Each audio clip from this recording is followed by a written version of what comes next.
They wore crowns, commanded empires, and shaped history, but behind the silken steel were bodies that betrayed them. Clubfeet hidden by thrones, minds unraveling behind royal decrees. Eyes that couldn't see, arms that couldn't lift a sword, faces warped by bloodlines too pure for survival. These were the rulers history polished, but we're peeling back the velvet. This is not a story of power.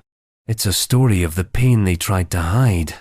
These are 30 royals with secret disabilities and deformities, rewriting the myth of kingship, one broken body at a time. Before we dive into these buried truths, make sure you're subscribed for more deep cuts into the darkest corners of history. And while you're here, drop a comment. Where in the world are you watching from, and what time is it right now? Midnight in Manila? Dawn in Dublin? Let's see who else is wandering the past with us tonight. Tutankhamun. By the time British archaeologist Howard Carter chipped open the sealed doorway to the tomb of Tutankhamun in 1922, Egypt had already swallowed his name for over 3 millennia. And yet, within moments of that tomb's breach, the boy king would become immortal. Gold, masks, curses, museums. Tutankhamun was reborn as a glittering enigma of youth and majesty. But what Carter didn't dig up, what no newspaper breathlessly reported amid the pharaoh's cascades of treasure, was the king's crooked left foot, his club foot to be precise, or the dead bone tissue in his femur, or the dozens of canes buried with him, not royal scepters, but walking sticks, ornate, yes, bejeweled, yes, but medical, unmistakably. Tutankhamun wasn't just the boy who ruled Egypt, he was the boy who limped through it. When he ascended the throne at around 9 years old, Egypt was in ideological chaos.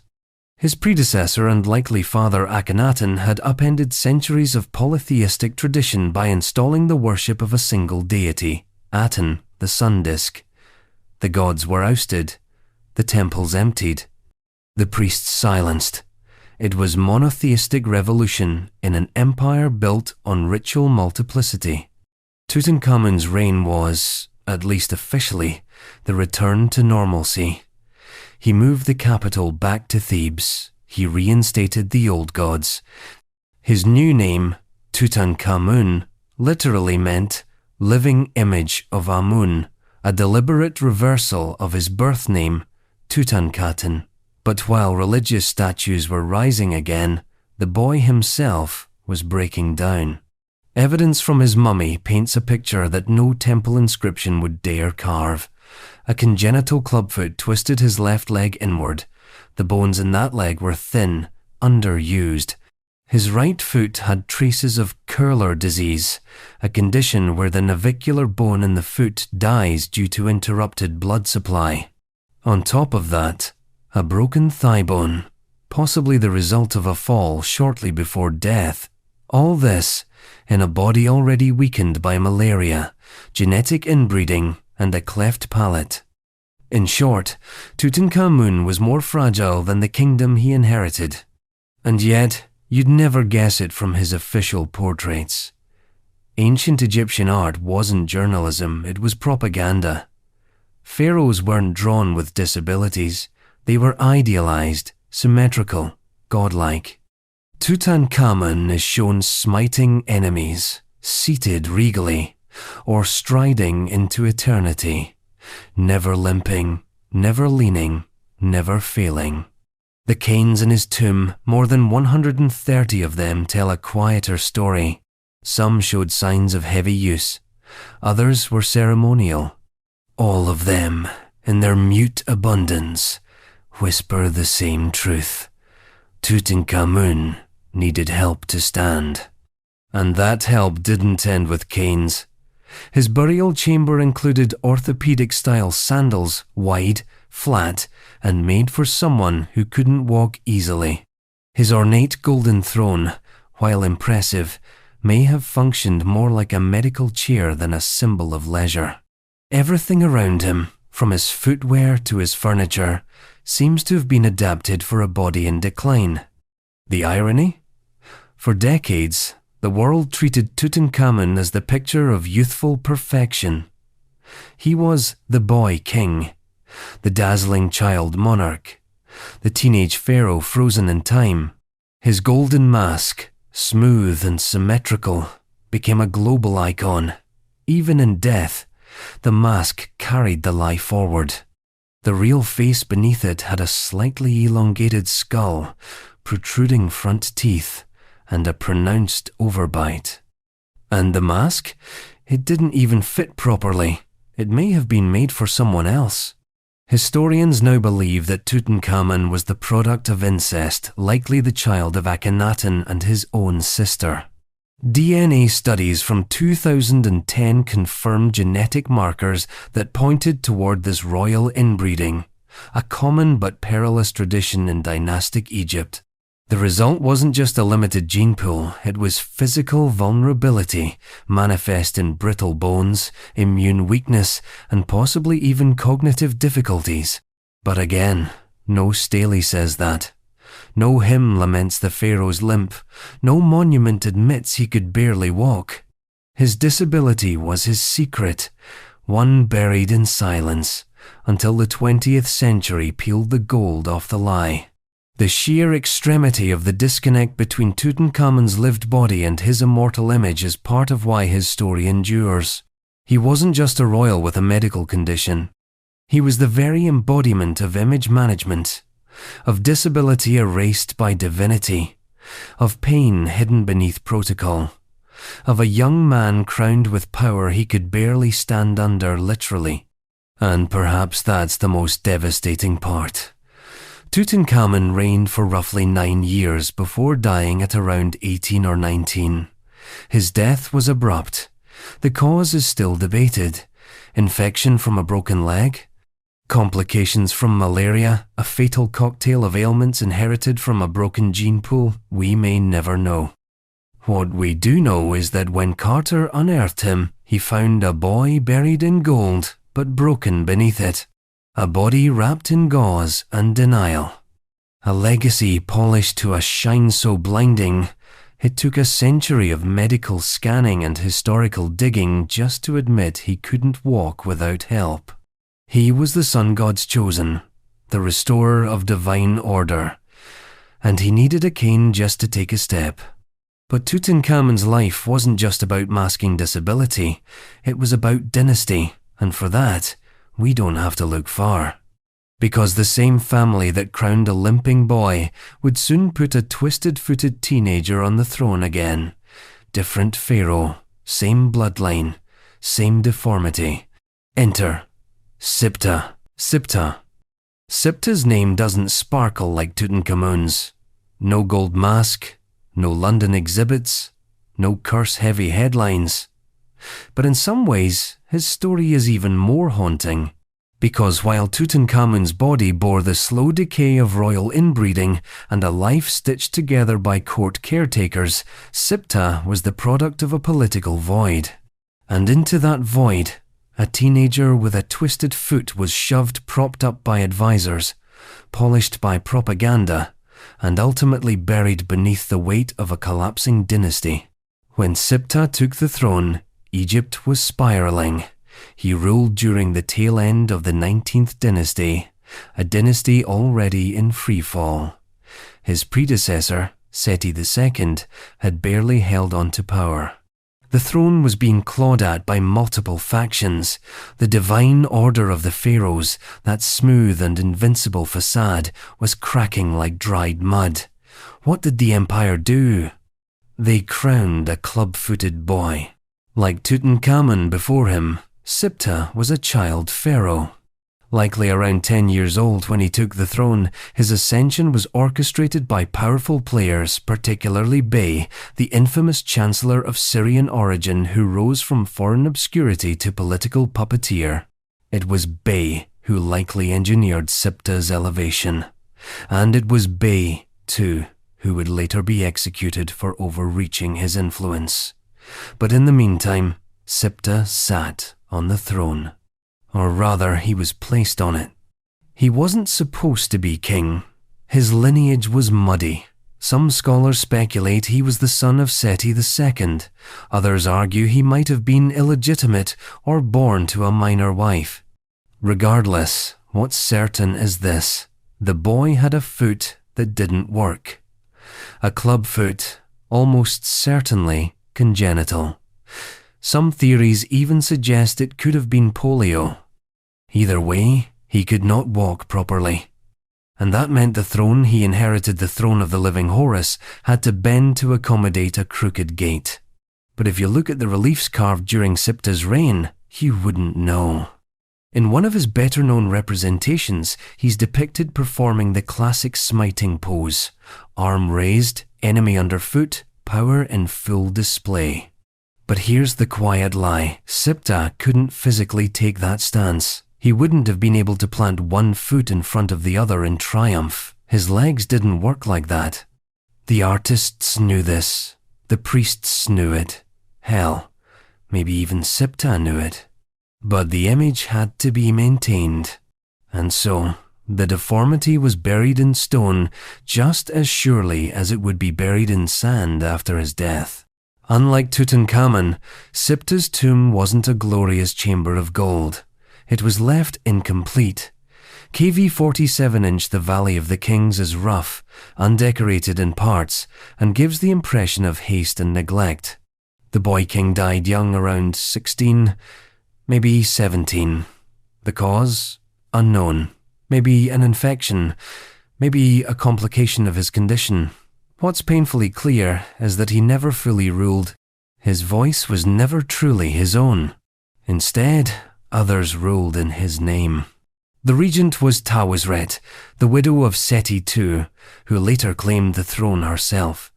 Alongside her was Bey, until his execution for treason. Siptah's reign was not so much a rule as it was a placeholder. His disability made him malleable, controllable, a perfect figurehead for a power-hungry court. He couldn't lead a battle. He couldn't enforce his will physically. His impairment wasn't just a medical issue, it was political currency. Yet it's easy to forget that he was also just a boy. Imagine this: a teenager with a painful, twisted foot, dressed in the regalia of gods, paraded through temples, made to speak divine words while hobbling behind priests. He likely suffered constant pain. There were no orthopedic shoes in ancient Egypt, no painkillers, no medical understanding of neurodegeneration or skeletal defects, and still, he had to appear divine. This is what makes his story extreme, not just the disability itself, but the architecture of denial around it. His body was broken, his power was borrowed, his legacy was buried. Even in death, Siptah was an afterthought. His tomb's walls are sparsely decorated compared to the elaborate pictorial narratives of his royal predecessors. His name was erased in parts. Later, pharaohs saw his reign and his lineage as inconvenient, politically embarrassing, historically skippable. He had no great monuments, no temples in his name, no fanfare, just a small, twisted foot and the heavy crown of a dying dynasty. And still, there's something chilling about him. And because the imagery continued, even as the empire collapsed around him, even as political murder and court intrigue consumed his regents, even as his own body failed him, the iconography marched on. Pharaoh smiting, Pharaoh hunting, Pharaoh erect and powerful. The art lied for him, just as it had for Tutankhamun, just as it would lie for generations of royals to come. And if you think Egypt was alone in that, think again. Because the next pharaoh didn't just bend the image, he shattered it. He didn't limp or hide behind advisors. He made himself strange on purpose, elongated, androgynous, divine in a way no one had seen before. His name was Akhenaten. And his body? That's where the story gets weird. Akhenaten. Before he was Akhenaten, he was Amenhotep IV, a name so conventional it barely ruffled the linen. But sometime in the early years of his reign, he shed that name like a skin and took up a new one, Akhenaten, meaning effective for the Aten. And with that single act, he began the most radical religious revolution Egypt had ever seen. He also, possibly, put his own body on display not as a symbol of perfection, but as something else, something strange, something distorted, something real? Let's back up. Akhenaten ruled during the 18th dynasty, at the peak of Egypt's imperial glory. He was the father, or at least the predecessor, of Tutankhamun. But where his son, or nephew, or possibly younger brother, depending on which scholarly debate you dive into, would be remembered for his burial bling, Akhenaten is remembered for burning down the old gods. He replaced the pantheon of Egypt gods with animal heads, long traditions, priestly networks, vast temple economies with a single disk of light. The Aten. No face, no mythology, just the sun itself. He closed temples, fired priests, built a new capital at Amarna from scratch, and in its newly chiseled walls, we start to see something bizarre. Akhenaten doesn't look like any other pharaoh. His depictions in art are, to put it mildly, biologically improbable. His skull is elongated, his jaw is narrow and sharp, his lips are full, his limbs are spindly. His torso is soft, with what some describe as gynecomastia breast development. His hips are wide, his belly is distended. He is drawn neither as a virile warrior nor as a perfectly symmetrical deity. He is drawn like a question mark. Art historians and scholars have debated this body for decades. Was it purely symbolic, a visual metaphor for the androgynous Aten, the creator of all genders? Or was this how Akhenaten actually looked? The latter theory opens a door into a darker, more clinical speculation. Some believe Akhenaten may have had a genetic disorder, Marfan syndrome for example, which can result in elongated limbs, flexible joints, and heart problems. Others propose Froelich syndrome, hypothalamic dysfunction, or Klinefelter syndrome, or even multiple congenital disorders at once. The trouble is, we don't have his confirmed remains. A skull was once thought to be his, but DNA and context haven't confirmed it. So the theories remain, like sand swirling in the desert wind, unproven but persistent. Here's what we do know. Akhenaten was one of the few pharaohs to depict himself as vulnerable, even tender. He's shown kissing his daughters, cradling them, sitting with them on his lap while sunlight pours down like fingers from the Aten. He is not the smiting king, the lion slayer, the warlord. He's soft, human, intimate. It's as if his whole reign was a rejection not just of religious orthodoxy, but of masculine performance itself. But then the propaganda paradox kicks in. What if this authenticity was just another mask? Because while Akhenaten may have looked unorthodox in stone, he still ruled with an iron solar fist. His religious reforms weren't suggestions, they were mandates. Worship of the Aten became state policy. Dissenters were erased from monuments, temples were ransacked, even the great name of Amun, once the king of the gods, was chiseled off inscriptions like a profanity. Akhenaten made himself the sole prophet of the Aten. No priests, no intermediaries, just him. And that kind of singular divine access doesn't leave much room for personal weakness.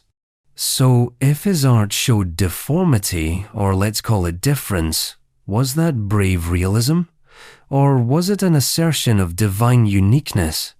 After all, to the ancient Egyptian mind, being physically different wasn't necessarily bad. If your body looked unlike any other humans, maybe that meant you weren't just human. Maybe you were something more. So picture it, a ruler with possibly real medical conditions, elongated features, feminized body shape, odd posture, presenting those very traits as holy. Not hidden, not minimized, not gilded into a lie, but exaggerated, sculpted, broadcast on temple walls for all to see. It was a revolutionary inversion of royal image-making. If most pharaohs had tried to look perfect despite imperfection, Akhenaten might have leaned into the imperfection as a badge of divinity. You couldn't question him. He wasn't human like you. He was a living embodiment of the Aten. Who cares if he had a curved spine or brittle bones? His bones were made of sunlight. Of course, the backlash was biblical. After his death, Egypt snapped back. Hard. The old gods returned with a vengeance. His city was abandoned. His statues were smashed. His name was excised from official king lists. The boy pharaoh who followed Tutankhamun was part of this counter-reformation, restoring Amun and trying to erase the strange reign of his predecessor. But the image of Akhenaten lingers. There's something undeniably eerie about a king who might have had a real, visible disorder and who used it to craft a new divine persona. He didn't just tolerate difference, he weaponized it. He became a living question mark. Was he sick or sacred? Was he suffering or sanctified? We may never know, but one thing is certain. In a world where kings were supposed to be muscular, symmetrical, eternally young, Akhenaten chose to look alien. And in doing so, he cracked the image of the pharaoh wide open. But not everyone had that luxury. Not every king could turn their defect into divinity. Some had to mask it, bury it, force the world to look away. And for one man, it wasn't just a scar or a limp. It was right on his face. Next, the sultan with the eye no one was supposed to see, Baybars. Baybars. Baybars was not born a king. He was not an heir. He had no bloodline stretching through the thrones of Egypt or Syria. In fact, he wasn't even born free. He entered the world on the fringes of the Eurasian steppe, likely in Kipchak territory, and was sold into slavery. Dragged into the Mamluk military machine, raised through violence, discipline, and blood. Baybars rose from a slave to sultan. It's the kind of trajectory that reads like epic fiction until you remember the eye. Because Baybars had a flaw. A visible one. A physical defect on his face. The accounts vary slightly. Some say he had a cataract, others describe a milky haze or a distorted shape, but the consensus is clear. One of his eyes was damaged. It didn't function. It didn't look normal. It marked him. And for a long time, it nearly stopped him. In the Mamluk world, military excellence wasn't enough. Your body was your resume. Physical perfection was tied to divine favor, legitimacy, power. Defects were liabilities. Disabilities were disqualifications. For someone like Baybars, whose entire rise depended on appearances, on commanding men, on dominating rooms, on projecting invincibility, that single eye was a glaring vulnerability. It nearly cost him everything. According to multiple sources, Baybars was once rejected for high command, specifically because of his eye. Not because he lacked talent, he had it in spades. He was a battlefield genius. But the court couldn't stomach the idea of a visibly blemished man as sultan. How could a man with a damaged eye see the will of God? How could he judge, lead, rule? But history, as it so often does, bent under pressure. Because Baybars refused to go away, he kept winning, and winning, and winning. He was instrumental in one of the most seismic military events of the 13th century, the Battle of Ain Jalut in 1260. The Mongols, unstoppable, relentless, mythically terrifying, were pushing west. No force had resisted them effectively, until the Mamluks did.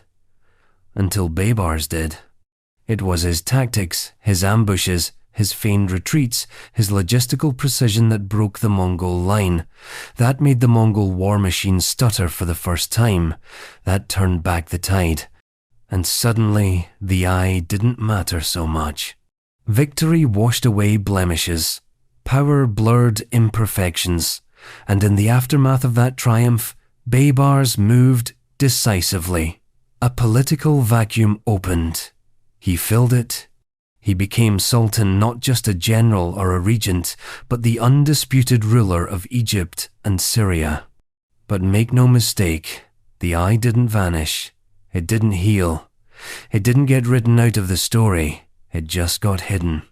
Images of Baybars are rare, but when he is depicted on coins, in manuscripts, his face is stylized, clean, symmetrical, normal.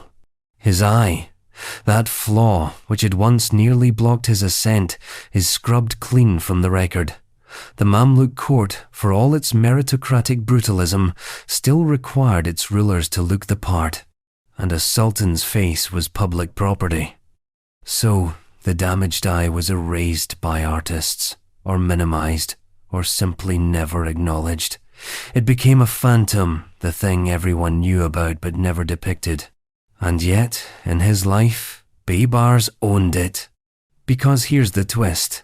He didn't pretend to be flawless. He didn't lock himself in a tower or wear a veil. He ruled openly, publicly. He faced his enemies, his court, his people eye and all. There's something undeniably brutal about that.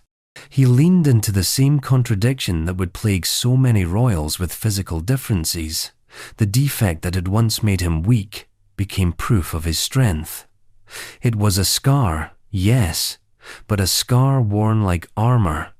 He had fought, he had bled, he had been underestimated, and now he ruled. Baybars didn't just rule, he transformed the very empire he inherited.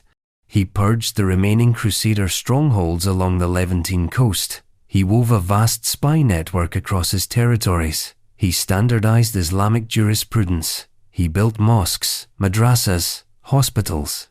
He laid the institutional foundation of a Mamluk state that would endure for centuries. He was a visionary in armor, a monster to his enemies, a machine to his admirers.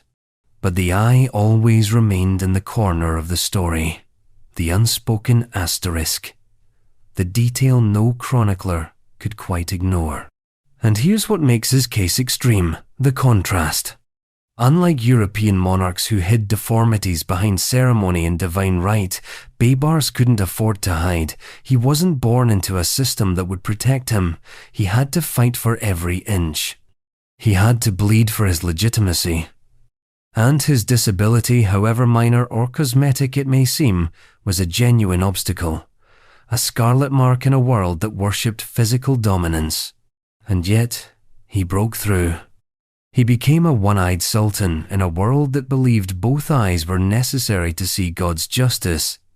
That contradiction, public power, private flaw would repeat again and again in royal history.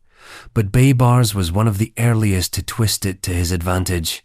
He didn't ask for forgiveness. He demanded loyalty. And he got it. But while Baybars wore his eye like a buried weapon, the next man wore his wounds in plain sight. His limp was legendary. His arm was withered. His enemies called him the lame. His empire, however, called him master.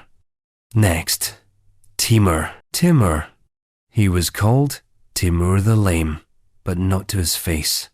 To his enemies, he was terror incarnate, a storm in human form, the scourge of Asia, the man who built towers out of skulls and cities out of conquest.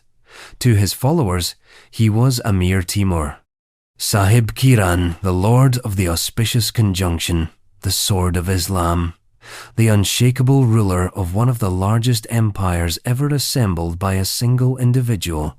But behind all the titles, all the thunder and fire, Timur had a secret baked into his very name. He was, physically, broken. Timur was born in the 14th century in the region around modern-day Uzbekistan. He came from the Barlas tribe, a Turkicized Mongol group, and he rose through the swirling chaos left behind by the collapse of the Mongol Empire. The region was fractured, feudal, desperate for a unifier, or ripe for a predator. Timur became both. And yet, he started with a limp. He was wounded in youth, possibly shot in the leg and hand during a raid or skirmish. The result was a damaged right leg that left him with a permanent limp and a withered right arm. The details are murky, but the physical effects were unmistakable. One leg dragged, one arm hung limp. His enemies latched onto this immediately. They called him Timuri Lang, Timur the Lame. It was meant as an insult, a diminishment, a way to mock a man they feared. But if they thought the nickname would humiliate him, they didn't understand Timur. He turned it into a legend. See, in the world Timur inherited, power was tied to martial prowess, charisma, visibility. Your body was a battlefield, and Timur's bore the scars. He wasn't born into royalty. He had no divine right. What he had was ambition and the brutality to back it up. And if his body bore damage, so be it. He weaponized that too. The limp became part of the myth. The withered arm didn't prevent him from leading charges, designing campaigns, or executing siege strategies with surgical cruelty. If anything, his impairments made his survival all the more terrifying. How dangerous must a man be to conquer half of Asia, dragging 1 foot behind him? And conquer he did. From the Caucasus to Delhi, from the Caspian to Damascus, Timur carved a blood-soaked path across the medieval world.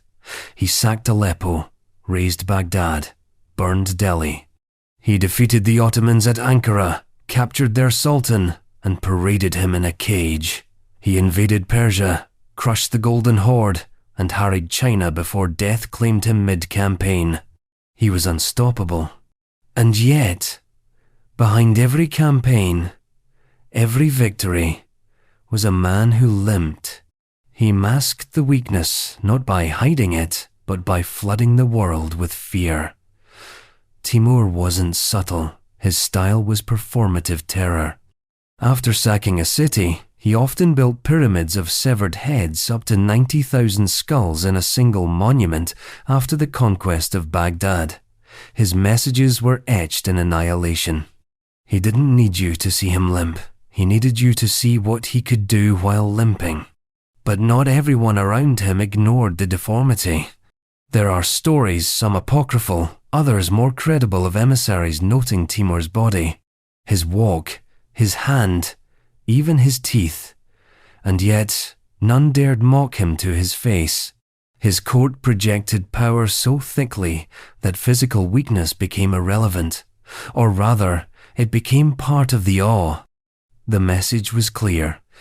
If this is what a broken man can do, imagine what he would be at full strength. But the image wasn't entirely raw. Like all royals, especially those who rose by force, Timur controlled how he was seen. Court artists depicted him seated, robed, symmetrical. There are few clear contemporary portraits of him, and most of the later images, especially those minted on coins or painted in Persian miniatures, show a dignified, aging warrior with no visible trace of impairment. The limp, the arm, it disappears into the folds of time. Only the name, the lame, lingers like a ghost in the imperial archive. And yet, his legacy is not only in the blood he spilled, but in the contradictions he embodied.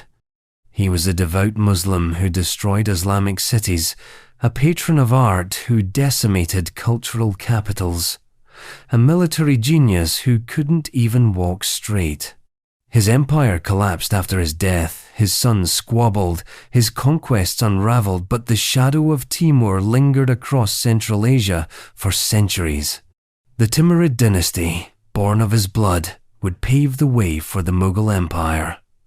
his descendant Babur would take his legacy into India, establishing a lineage that would rule for hundreds of years. And even today, in places like Uzbekistan, Timur is revered as a national hero. Statues of him stand tall, his limp largely forgotten. But that limp, it mattered. It mattered because it was real, it was visible, and in a world of warrior kings, Timur rose to rule not in spite of his disability, but through it. He didn't hide it, he conquered with it. And if Timur's scars were worn on his body, the next ruler bore his pain in swelling joints and collapsing flesh. His kingdom was vast, his court ornate. His condition, gout so severe, it left him barely able to stand. Next, the emperor who turned gluttony into ceremony, Kublai Khan. Kublai Khan. Kublai Khan was not merely a ruler. He was a collision between Mongol nomadism and Chinese bureaucracy, between explosive conquest and meticulous governance, between the horse lord and the emperor. Grandson of Genghis Khan, he was heir to an empire carved by hooves and fire. But where Genghis was the whirlwind, Kublai was the weight. Heavy, permanent, inevitable, and eventually, literally immobile. The man who once hunted across the steppes, who rode with the fury of 1,000 banners, would end his days unable to walk, swollen with gout and obesity, bloated not just by his flesh, but by the sheer size of his dominion. But we're getting ahead of ourselves. When Kublai first entered the political stage, the Mongol Empire was the largest land empire in history, but also fractured, teetering, hungry for leadership that could tame chaos without smothering conquest. Kublai wasn't the obvious choice. His older brother Mungke had inherited the Great Khan title. Kublai had to prove himself. And he did first as governor in northern China, then as a master of strategy, culture, and diplomacy. He was the rare Mongol who read Chinese poetry, who built Buddhist temples, who could drink kumis from a horse-skin flask at dawn and attend Confucian court rituals by dusk. He became Great Khan in 1260, but he didn't stop there. Kublai wanted more than Khanship. He wanted China. Not just its land, but its soul. In 1271, he declared the founding of the Yuan dynasty and crowned himself Emperor of China, breaking with nomadic tradition and fully embracing sedentary imperial rule. It was a bold move. Some Mongol nobles balked, some revolted, but Kublai had power in the armies to prove it. By 1279, the Song dynasty had fallen. For the first time in centuries, all of China was under foreign rule, and Kublai Khan, grandson of Genghis, sat at the center of it all, on a throne, in a palace, wearing silk. But thrones come with a price. The conqueror's body began to collapse under the burden of the court. As Kublai aged, his health deteriorated rapidly. By his 50s, he was suffering from intense and chronic gout, a disease caused by uric acid buildup in the joints, leading to excruciating pain, inflammation, and swelling. Gout is sometimes called the disease of kings, thanks to its associations with rich diets and heavy drinking. Kublai was certainly guilty of both.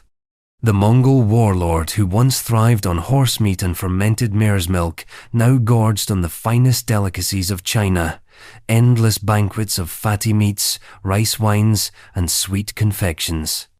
His waistline expanded, his mobility declined. His once legendary ability to ride for days across the plains was replaced by the slow, painful shuffle of a man whose joints had turned against him. And this was not just a private affliction. It affected everything: his posture, his presence, his aura.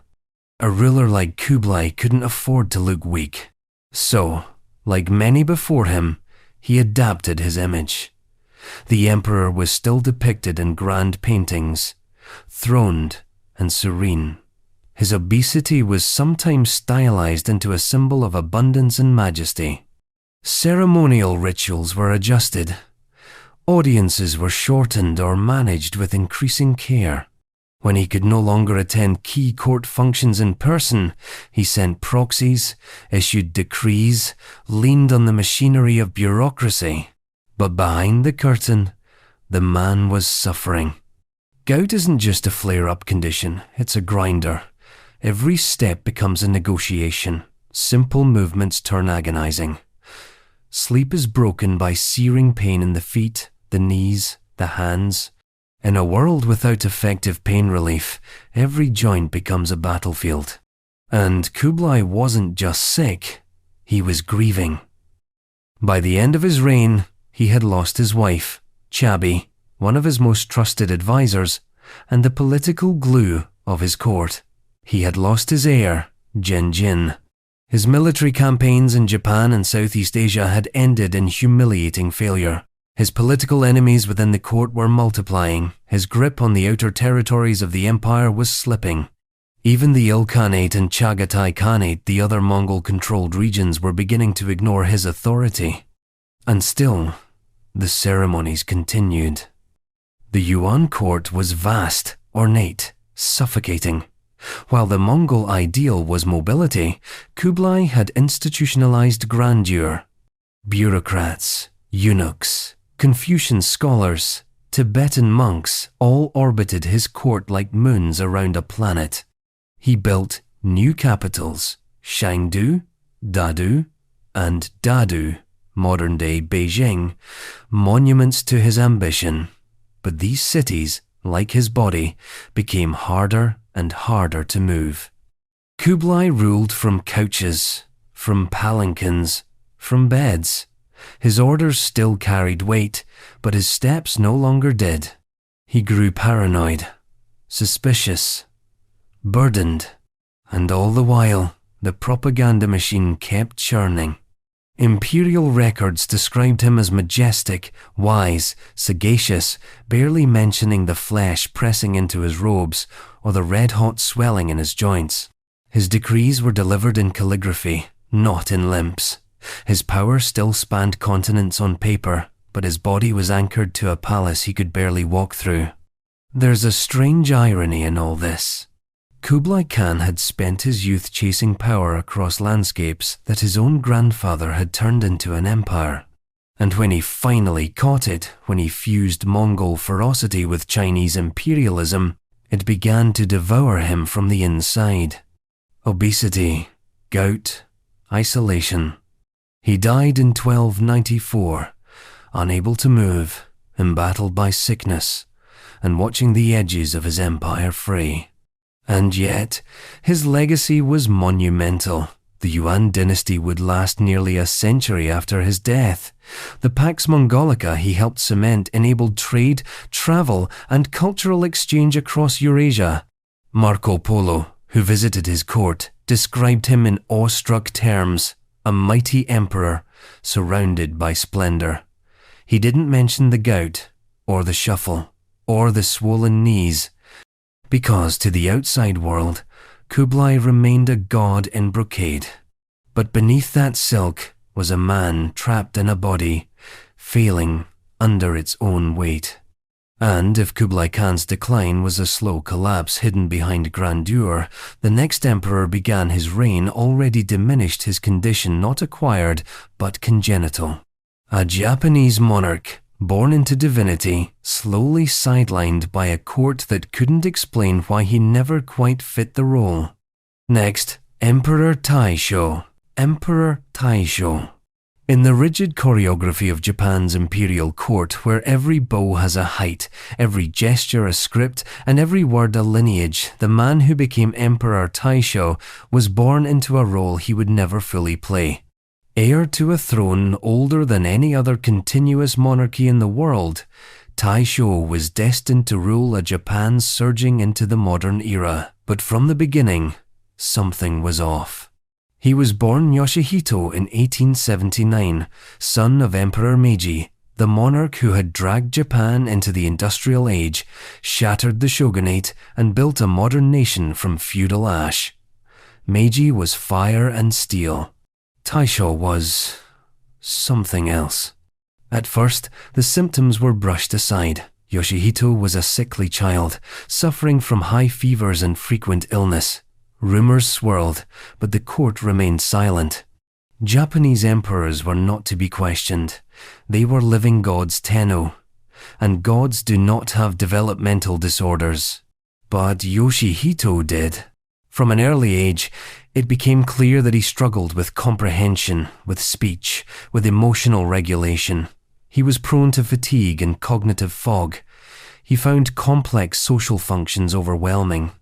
In a system where control of body and mind was sacred, Yoshihito's body was clumsy, his thoughts sometimes delayed.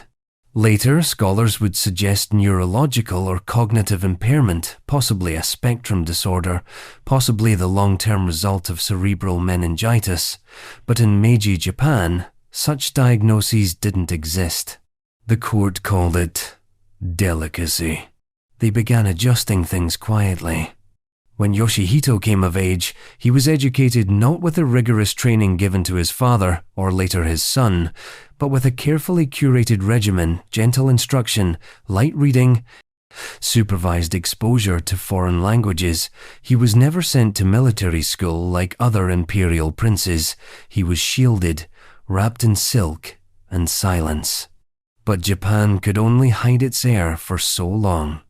When Emperor Meiji died in 1912, Yoshihito took the throne as Emperor Taishō, and immediately the cracks showed. His enthronement ceremony was held with traditional grandeur, but his public appearances were awkward, often brief. During one event, he attempted to entertain a foreign dignitary by sticking out his tongue. At another, he read a speech from the throne, but forgot the lines midway. The court tried to laugh it off. A quirky monarch, eccentric, harmless. But privately, the imperial household panicked. This was not how a Tenno behaved. The Taishō era had begun, but the emperor himself was receding. By 1919, just 7 years into his reign, it was clear that Taishō could not function as a ruler. His cognitive decline had worsened. He was withdrawn, uncommunicative. His grasp of state affairs was minimal. Behind the brocade walls of the imperial palace, advisors began to act on his behalf. His son, Crown Prince Hirohito, was named regent in 1921. That's when the emperor disappeared, not from life, but from view. He was rarely seen in public again. He made no further speeches, attended no major diplomatic events. Portraits of him were tightly controlled. The official imperial photographers were given strict orders. No candid shots, no signs of distress, no deviations from the divine mask. The image had to hold. And it did, mostly thanks to the court's careful management and the relative peace of the Taishō period. Politically, Japan was entering a new phase. The era would later be dubbed Taishō democracy, marked by a blossoming of political parties, civil rights movements, and social modernization. But none of that had anything to do with the man whose era bore the name. Taishō was a ghost emperor. He drifted through the imperial calendar, occasionally appearing on balconies, waving with mechanical formality. His health continued to decline physically as well as mentally. By the late 1922, he was bedridden. When he died in 1926, it was almost a relief to the court, to the bureaucracy, to the narrative machine that could now pivot. Official records never mentioned illness, no disability, no cognitive impairment. Just the standard euphemisms. He bore the burdens of the chrysanthemum throne with great dignity, or his health made personal appearances limited, nothing that pierced the veil of divinity. But in private, among the imperial family and the political elite, there was no doubt. Taishō had never been fit to rule. His entire reign had been an act of concealment. What makes his story so stark is that his role wasn't military or merely ceremonial. He was, at least nominally, the head of a modern state with expanding ambitions. Japan, during his reign, fought World War I on the side of the Allies. It negotiated treaties. It industrialized further. It expanded its empire into parts of China. And yet, its emperor could barely hold a coherent conversation. He wasn't a king in decline. He was a king never fully present. And, unlike many rulers on this list, Taishō didn't acquire his condition through age or injury or war. He was born into it. The system never adapted for him. It simply worked around him like a body moving while one limb stays paralyzed. That's the extremity. A monarchy continuing as if its centerpiece was functioning, while everyone knew it wasn't. The illusion was more important than the reality. And when that illusion finally ended, when Hirohito took over, the empire accelerated into war, into expansion, into infamy. But that's a different story. Taishō was buried with the full rites of a Tenno, his disability wrapped in incense and ritual. His reign was remembered for peace, not paralysis. His face round, bland, benign faded into history's soft focus background. But in the quiet corners of the imperial archive, the truth lingers. For 14 years, Japan was ruled in name by a man who could not rule. And that silence would repeat again. Not in a palace, but in a scholarly court. Not through cognitive decline, but failing vision. The next monarch would read laws he could barely see and govern through the haze of encroaching blindness. Sejong the Great. Sejong the Great. In the long scroll of Korean history, few names shine like Sejong. He was the fourth king of the Joseon dynasty, a sovereign whose reign from 1418 to 1450 is often remembered as Korea's golden age. His era gave birth to one of the most radical intellectual movements East Asia had ever seen, culminating in the invention of Hangul, the Korean script that broke the monopoly of the elite and handed literacy to the masses. Science, music, law, agriculture. Sejong wasn't just a king, he was a revolution in a royal robe. But beneath the halo of genius and the chorus of national pride lies a quieter narrative. Sejong the man, Sejong the body, Sejong the slow descent into darkness. By the end of his reign, he was almost completely blind.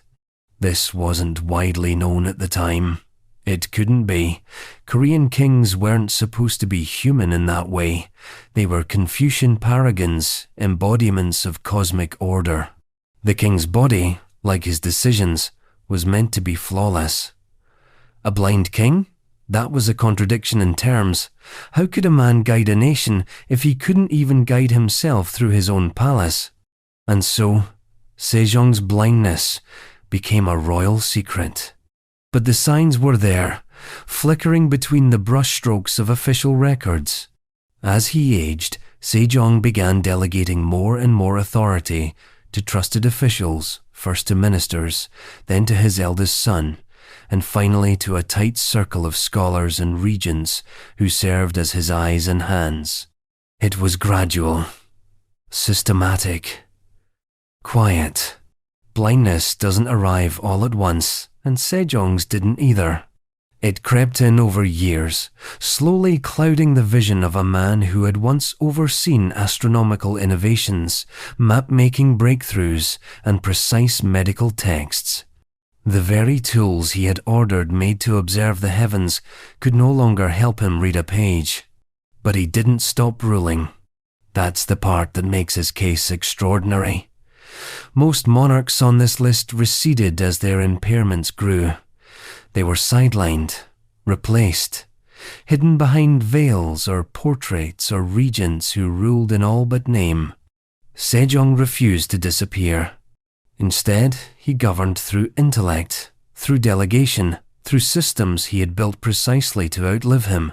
His blindness didn't end his reign, it redefined it. Consider this. The invention of Hangul, the Korean phonetic alphabet, came late in his rule, at the very edge of his physical decline. His advisors opposed it. The aristocracy hated it. The scholars scorned it. Why? Because up until then, Korean writing was done in classical Chinese, a language so difficult and elitist that only a small fraction of the population could read it. Literacy was a weapon of the Yangban, the ruling class. Hangul threatened that monopoly. But Sejong pushed it forward anyway. Not by brute force, not by royal decree alone, but by working in secret with a small team of linguists and scholars, his Hall of Worthies, men handpicked for their brilliance and loyalty. They developed the script with his guidance, his vision, not his physical sight, but his ideological clarity. In a bitter twist, the king who couldn't see was the one who helped the blind read. That's the irony at the heart of Sejong's disability. As his eyes dimmed, his mind only sharpened. He launched projects to improve farming methods. He expanded printing. He reformed the tax code. He issued musical theories still studied today. Even as his court tried to minimize his declining condition, Sejong's output exploded. But let's not romanticize it too much. Blindness is never just a poetic metaphor. It's isolating, disorienting, dangerous, especially in a royal court filled with political intrigue, Confucian rigidity, and the constant threat of rebellion. Every step without sight could be manipulated. Every whispered slander about the ailing king could become a knife in the dark. And yet, the records remain mostly loyal. The annals of the Joseon dynasty meticulous. Near daily records of court life rarely mention Sejong's blindness outright. When they do, it's euphemistic. His Majesty was unwell. His Majesty declined to attend due to fatigue. They say nothing of the man who likely struggled to recognize faces, who could no longer read edicts with his own eyes, who dictated instead of writing. But there are other clues. Royal court rituals began to change. The number of public appearances decreased. When he did appear, it was often flanked by aides. His son began handling official duties as early as the 1442nd, well before Sejong's death in 1450. This wasn't just succession planning, it was necessity. And yet Sejong remained mentally present, issuing some of his most enduring reforms during this period. His blindness didn't subtract from his legacy. If anything, it added to the legend. Because how many monarchs can claim they reshaped the cultural and intellectual identity of a nation while going blind? Sejong never led an army. He never conquered a foreign land. But his reign outlasted borders. His inventions survived dynasties. His alphabet became a tool for liberation, used centuries later by colonized Koreans to preserve their language under Japanese occupation. And none of it was supposed to happen. He wasn't even the original heir. His older brothers stepped aside, and many questioned whether the quiet, scholarly prince had the grit to rule. But Sejong didn't need volume. He had vision, even when his eyes failed him. When he died in 1450, the court gave him the posthumous title Sejong the Great, one of only 2 Korean kings ever to receive that honor. He was mourned not just as a monarch, but as a sage. His blindness, though never publicly acknowledged, had become part of a deeper myth, the king who saw more with his mind than others did with their eyes. But not all monarchs were allowed such grace. For some, a single wound was enough to shift the narrative, to crack the image, to threaten the very legitimacy of the crown. In the next case, it wasn't blindness, but a different kind of ocular loss. A car crash, a shattered lens, and a nation that looked the other way. Next, Bhumibol Adulyadej. Bhumibol Adulyadej. There is perhaps no monarch in modern history more deeply woven into the fabric of his nation than Bhumibol Adulyadej of Thailand. He wasn't just a king. He was the monarch, the living symbol of unity, stability, and quiet reverence across 70 years of power, the longest reign in Thai history. From the moment he ascended the throne in 1946 until his death in 2016, Bhumibol reigned over a country in constant political flux. Coups, constitutions, protests, reforms, restorations through it all. He endured, inscrutable behind dark glasses. But those glasses weren't just for style. They were there to hide the aftermath of a devastating injury, an injury that permanently blinded him in one eye. It happened in 1948 in the city of Lausanne, Switzerland, where the young king had been living while finishing his studies. He was still a relatively new monarch, having assumed the throne after the mysterious death of his older brother, King Ananda Mahidol. The circumstances of Ananda's death, a gunshot wound in the royal palace, were suspicious, scandalous, and never definitively resolved. Bhumibol was thrust into kingship with barely a moment to grieve. Just 2 years later, fate struck again. He was driving a car when it collided with the back of a truck. The crash left him seriously injured. He suffered facial wounds, a concussion, and most dramatically complete blindness in his right eye. The optic nerve had been severed. There was no repair. His face bore the scars for the rest of his life. And yet, the public barely saw the consequences. Because from that moment on, Bhumibol wore his wound like a state secret, behind glasses, behind silence, behind a wall of deference so thick that even mentioning his injury became taboo. This concealment wasn't just vanity, it was political necessity.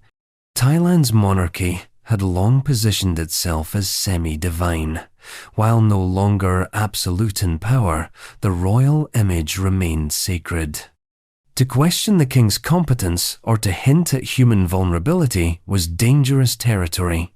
Under Thailand's lèse-majesté laws, criticism of the monarchy was illegal and heavily punished. So the image had to remain immaculate, unbroken, symmetrical, even if the king wasn't. But unlike many royals who retreated into the palace when their bodies failed them, Bhumibol moved forward, painfully, carefully, but forward nonetheless. He returned to public life after his recovery, albeit with some adjustments. His public appearances became more choreographed, his angles more carefully managed. The dark glasses became his signature at first, a protective shield, then a cultural constant. A simple fashion accessory to some, but to those who knew it was armor. And, through it all, he ruled. Bhumibol didn't govern directly. Thailand was technically a constitutional monarchy, but his influence was immense. He was the spiritual apex of Thai society. His quiet, slow speech was treated with reverence. His visits to rural villages were filmed like sacred pilgrimages.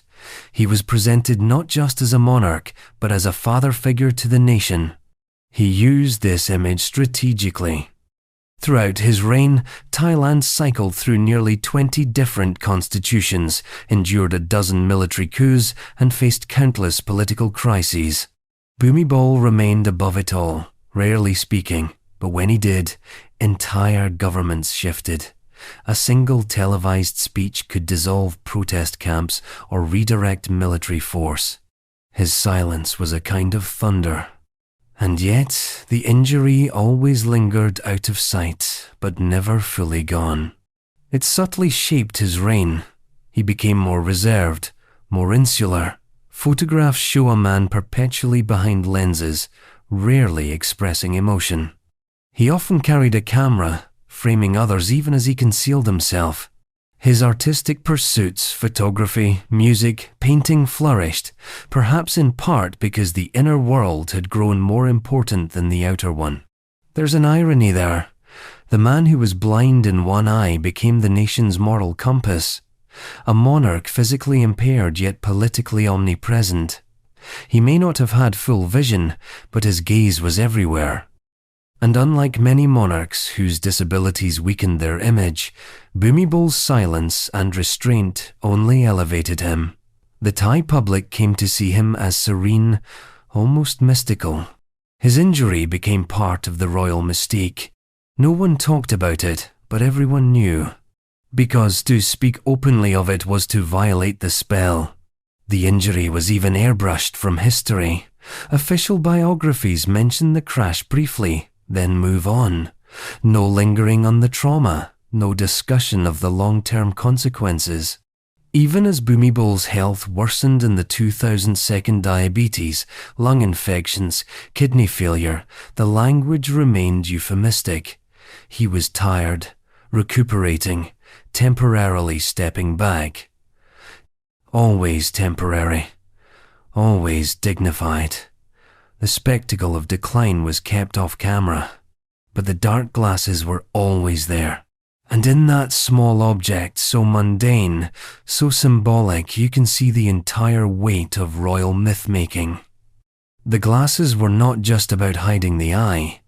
They were about preserving the idea of the all-seeing king, the man who could understand his people even if he couldn't physically see them all. When Bhumibol died in 2016, the country entered mourning as if a god had passed. Millions dressed in black. His funeral was a national event of theatrical grief. The monarchy's future became uncertain. But his legacy remained carefully preserved, including the parts people weren't allowed to mention. Like the car crash. Like the blindness. Like the truth. Because sometimes, the most enduring royal image is built not from what is shown, but from what is hidden. And the next king on our list knew that better than most. He, too, carried a secret. But his wasn't behind glasses. It was in the mind.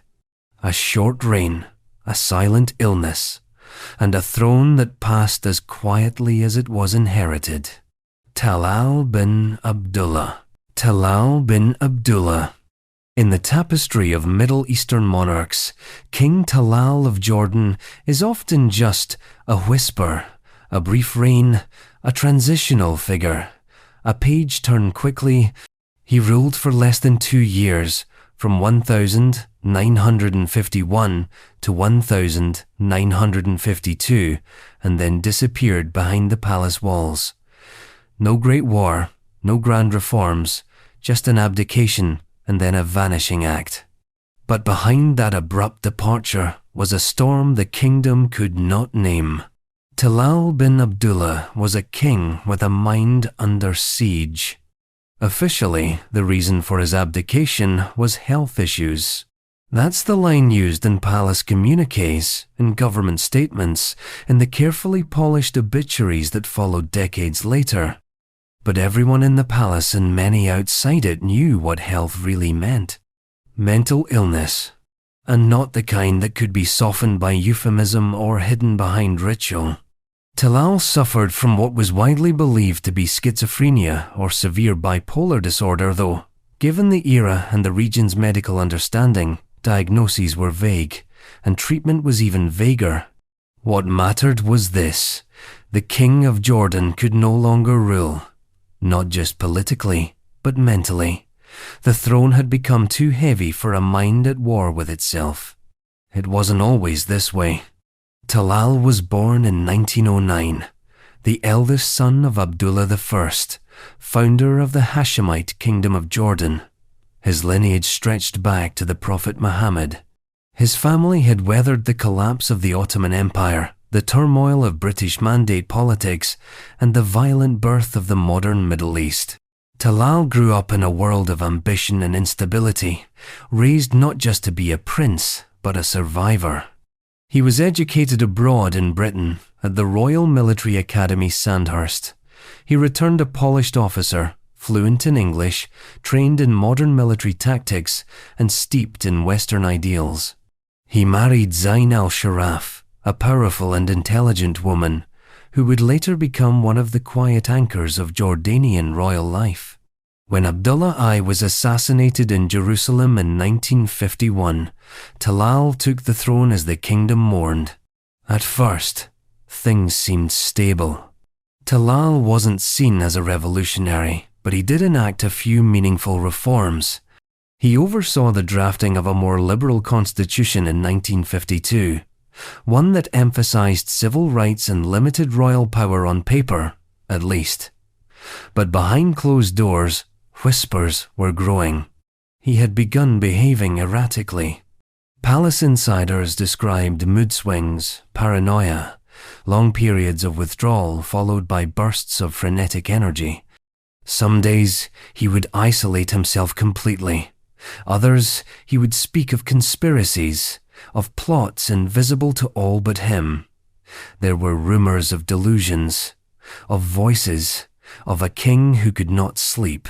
In another time, in another place, this might have remained hidden longer, but the Middle East, in the 1952nd, was an unstable chessboard.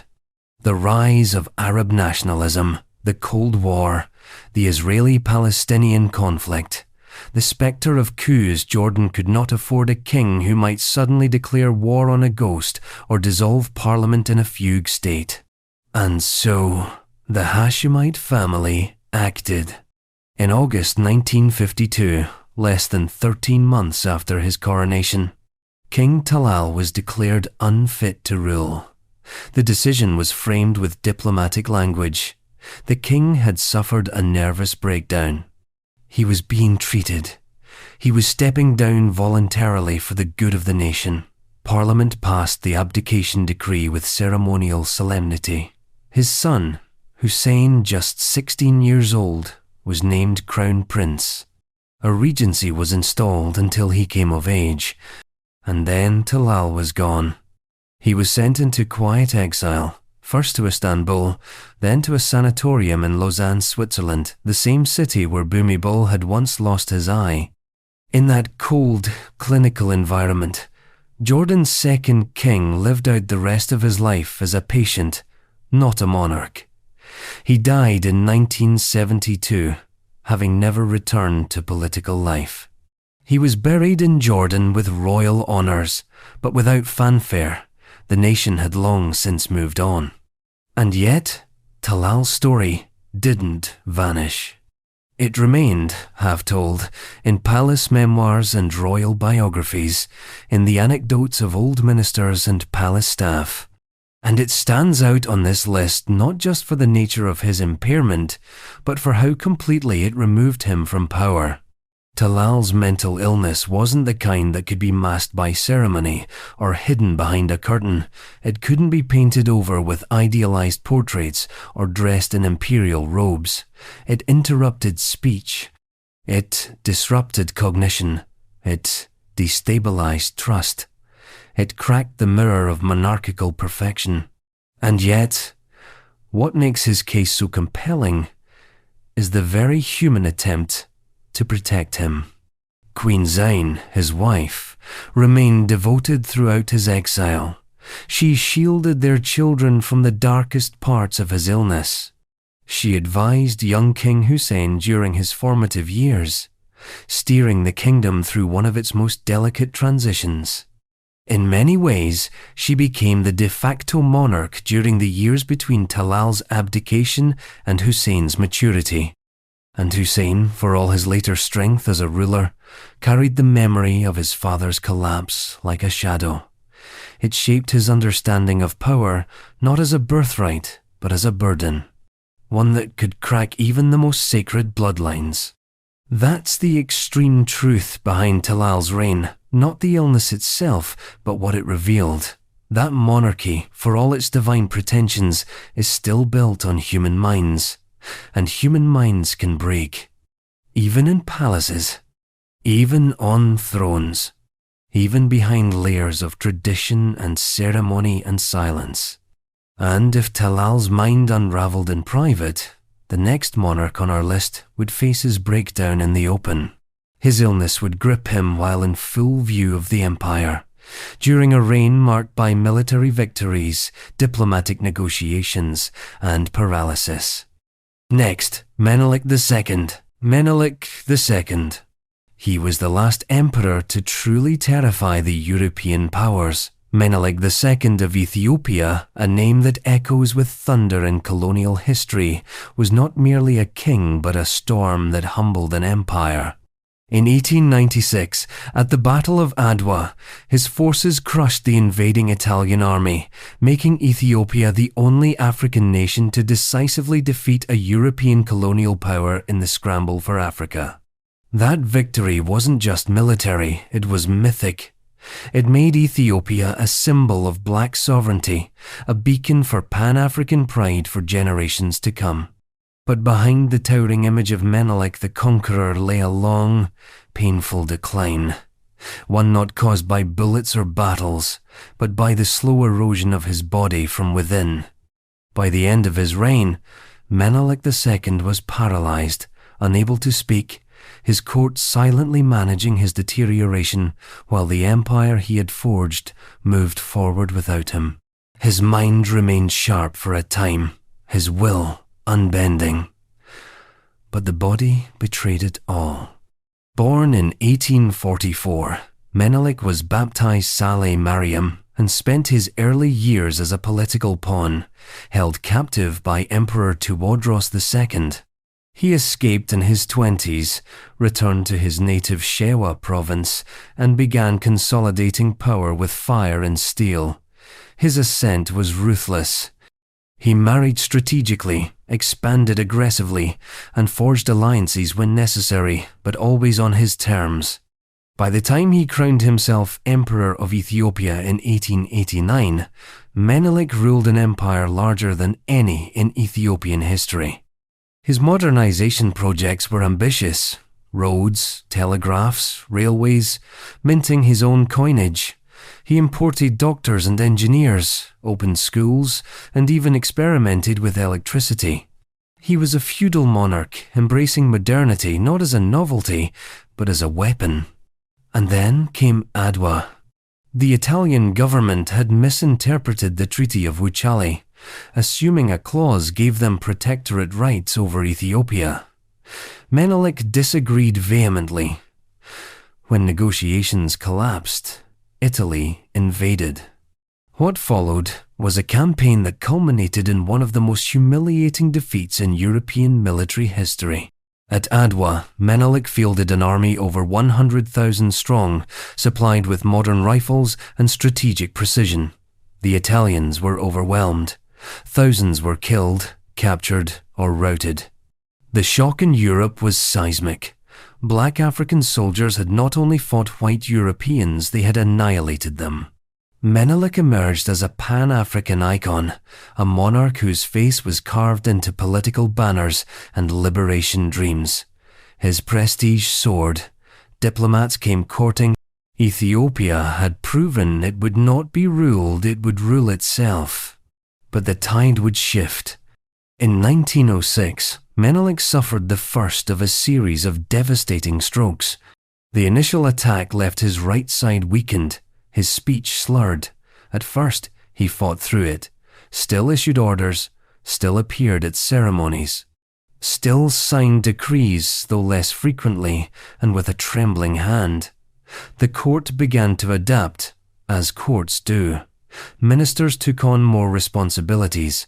His wife, Empress Tetu Betul, began to exert significant influence, both politically and personally. Then came the second stroke, and the third. By 1909, Menelik was no longer the man who had won at Adwa. He could barely move. His speech was gone. His body, once the vessel of fierce charisma and battlefield command, was now an immobile shell. His right side was paralyzed. He could not eat without assistance. He could not write. He could not sit unassisted. His eyes tracked people with recognition, but conversation became impossible. And yet, no official abdication came. This is where the myth starts to crack. Ethiopia, proud and royal, refused to admit its emperor was incapacitated. Announcements to the public were minimal. The court insisted the emperor was resting. When foreign diplomats asked, they were told he was recovering. Ministers continued to issue edicts in his name. Documents were signed with his seal, though it's doubtful he understood them. His absence from public ceremonies became routine, but carefully justified. The silence wasn't just cultural, it was political. Power vacuums in monarchies are dangerous things. Menelik had no adult son to succeed him. His appointed heir, liege Ieyasu, was still a teenager, brash, erratic, and controversial. Empress Taishō, meanwhile, had her own ambitions and allies. Ethiopia had no written constitution at the time, no legal mechanism to transfer authority without outright coup, so the court pretended. They pretended the emperor still ruled, even as he sat motionless in his bed, listening to the world shift around him. For 6 years, Ethiopia was ruled in his name, but not by him. It was a strange purgatory. Ministers whispered, Taishō maneuvered, Ieyasu fumbled, all while Menelik remained imprisoned in his own body, surrounded by incense and silence. By 1910, a council had been formed to govern. Ieyasu was named regent. Taishō was pushed aside. But still, the emperor lived. The illusion had to be maintained. His death was reported prematurely more than once. Each time, the palace denied it. The people waited. Rumors spread. He finally died in December 1913. His death was announced with solemn grandeur. Obituaries hailed his victories, his modernizations, his unshakable will. No mention was made of the 6 years of silence, no acknowledgement of the physical decay, the loss of voice, the throne held by a body that could not command it. Menelik's legacy, like his reign, was carefully edited. Statues show him mounted on horseback, surveying battlefields. Murals depict him pointing toward victory. His image became a symbol of strength, unyielding, impervious, the man who defied Europe, the emperor who brought fire and steel to the highlands, the sovereign whose very name meant power. But beneath the myth is a more human truth. Menelik spent his final years as a monarch in name only, his mind trapped in a paralyzed frame, while his empire braced for the storm of succession. And that storm would come. Because the next king we meet also faced physical limitation, but this time from birth. His body never matched his legend. His limp was lifelong, his stature questioned, and yet he ruled Sparta. Next, Agesilaus II. Agesilaus II. Sparta was not known for forgiveness. It was a city-state built on the worship of perfection, of strength, symmetry, discipline. In Sparta, boys who were born weak or malformed were, according to legend, abandoned on the slopes of Mount Taygetus. Their lives were weighed against the needs of the state, and the state demanded warriors. So when Agesilaus II, lame from birth, was named king, it was not just unexpected, it was radical. His reign would become one of the longest in Spartan history, around 40 years, from roughly 400 to 360 BCE. A reign forged not through divine right, but through a strange twist of fate, intense political maneuvering, and an overwhelming drive to prove that a limp did not make a man any less a Spartan. In fact, his entire life would become a campaign against that very assumption. Agesilaus wasn't born to be king. He was a member of the Eurypontid dynasty, one of Sparta's 2 royal houses, but he was a younger son. His half-brother, Agesilaus II, held the throne, and Agesilaus was largely raised to be a loyal aristocrat, not a ruler. But when Agesilaus died childless, the succession became murky. A more obvious candidate existed, Leotychides, allegedly Agesilaus' son, but rumors swirled that Leotychides was actually the illegitimate child of Alcibiades, the infamous Athenian exile turned traitor. Those whispers, combined with Spartan suspicion of scandal, cleared a path for Agesilaus. He was lame in one leg. Accounts suggest he may have had a clubfoot or some congenital malformation that caused a permanent limp. But this, in the end, was overlooked. Lysander, the architect of Sparta's final victory over Athens in the Peloponnesian War, backed Agesilaus. The support of Lysander, the most powerful man in Sparta at the time, tipped the scales. The ephors, always wary of public scandal, favoured a known noble with a known defect over a possibly illegitimate prince. In a twist worthy of Greek drama, the limp outweighed the scandal. And so, Agesilaus became king. But Sparta was not the kind of place where a ruler could hide behind protocol or palace walls. Spartan kings fought. They led armies in person. They marched with the phalanx. They stood in the mud, the heat, the blood. They wrestled with their men. A king who could not run, could not lunge, could not charge, what place did he have in such a world? Agesilaus didn't just rise to that challenge. He broke it in half. He made his limp a weapon, not literally, but symbolically. Every campaign he led, every battlefield where he appeared, every instance where he took up arms alongside his hoplites was a direct rebuke to the idea that he was weak. And he didn't just participate, he dominated. Agesilaus led expeditions into Asia Minor to confront the Persian Empire. He marched deep into enemy territory, scoring victories with cunning and speed. He fought in Boeotia. He laid siege to cities. He was wounded. He bled. He endured. And every time he showed up to lead an army, dragging his lame leg behind him, it told the same story. That Sparta didn't need perfection to conquer. It needed conviction. But the propaganda was subtle. This wasn't Egypt, with idealized statues, or Rome, with marble gods. Sparta rejected luxury. It rejected artifice. So Agesilaus' image wasn't hidden, it was minimized. He dressed plainly, ate simply. He sat with the soldiers, not the generals. His limp wasn't denied, it was drowned in austerity. But in Athens, in Thebes, in Persia, they noticed. The image of a Spartan king who limped into battle was both mockery and myth. Enemies laughed until he beat them, then they stared. What kind of society produced a ruler who led from the front, who refused golden armor, who limped into war, and still made entire cities surrender? Agesilaus, for all his physical limitation, became terrifyingly effective. But the flaw remained. In private, some Spartans questioned whether his deformity offended the gods. Xenophon, the philosopher and historian who idolized Agesilaus, insisted that the king's piety and virtue outweighed any bodily imperfection. But Sparta's religious elite were less sure. Omens were taken. Sacrifices made. Was the limp a curse? A sign?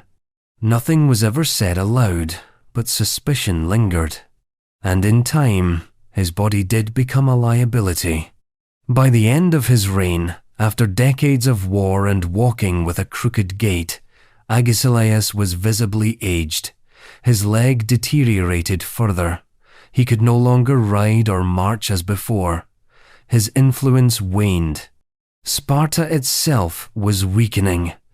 The rigid discipline that had once made it invincible was crumbling under pressure from Thebes, Athens, and Macedon. Agesilaus continued to fight literally and politically until the end. He even took mercenary contracts in Egypt and Cyrene after Sparta's power declined. The lame king, now in his 80s, was still limping across deserts, still commanding armies, still proving himself. He died in foreign lands, not on a Spartan battlefield but in exile of a kind. He was returned to Sparta with full honors, embalmed like a fallen hero. And yet, history is still unsure what to make of him. Some saw him as a genius, a military innovator who preserved Sparta's power for a generation.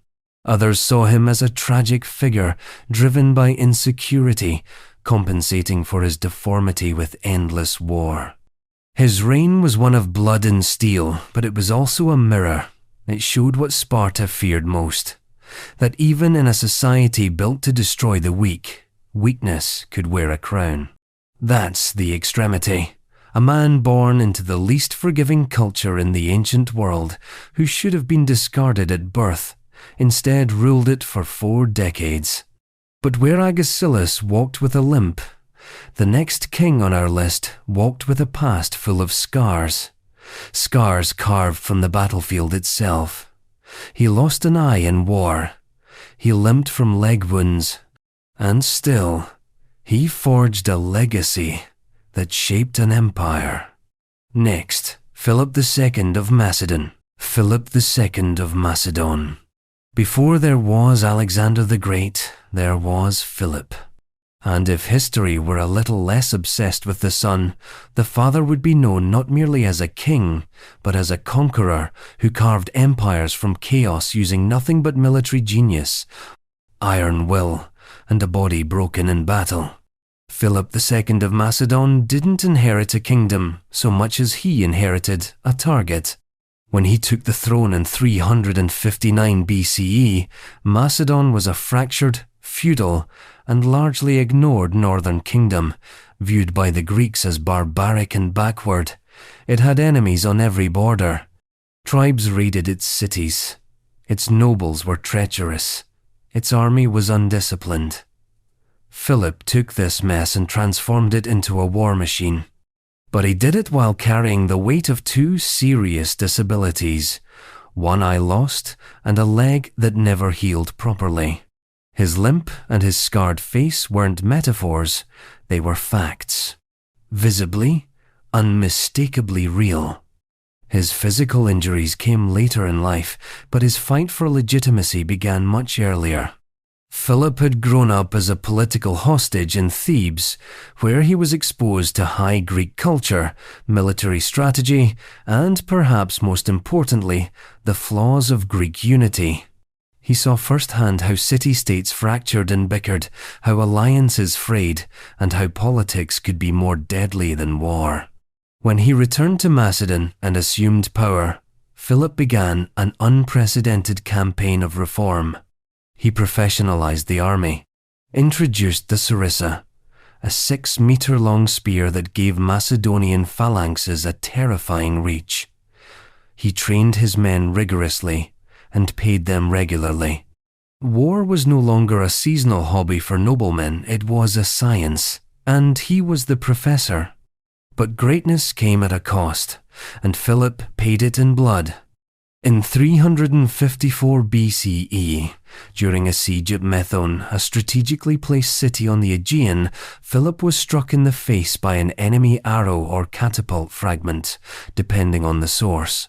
The missile destroyed his right eye. There was no modern surgery, no way to save it. The eye was gone. He survived, barely, but the wound would change his appearance forever. From then on, Philip was blind on one side. His face bore the deep, unmistakable scar of the injury. He often wore a patch or kept the ruined eye covered. The paintings and busts of him from later periods tend to smooth out the details, as propaganda always does, but the damage was real. His portraits became symbols of grit, not glamour. But the eye was only the beginning. At some point later, sources differ on when Philip also sustained injuries to his leg, likely in battle or possibly from a riding accident. The damage left him with a permanent limp. The leg never healed properly. By the time his son Alexander was rising through the ranks, Philip was known as a limping, one-eyed warrior king. And yet, these physical flaws did not diminish him. If anything, they became part of his legend. Philip turned his injuries into armor, not in the literal sense, but in the mythological. He presented himself as a king who had bled for his people, a ruler who did not lead from behind silk curtains, but who took blows alongside his soldiers. The limp was a badge, the scar a seal. And for Macedonians especially, the hardened peasantry and tribal allies, this mattered. It made him real.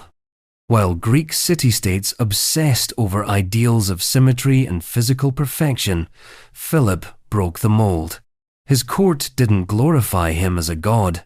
It showed him as a man who bled and still stood. He didn't hide his injuries. He used them. Still, the Greek world noticed, and not always kindly. Athenian orators like Demosthenes mocked Philip in speeches, calling him barbaric, drunken, crippled. But the irony was that every time they ridiculed him, he was winning. He was expanding his influence. He was taking cities without sieges, using marriage alliances, bribes, and military pressure.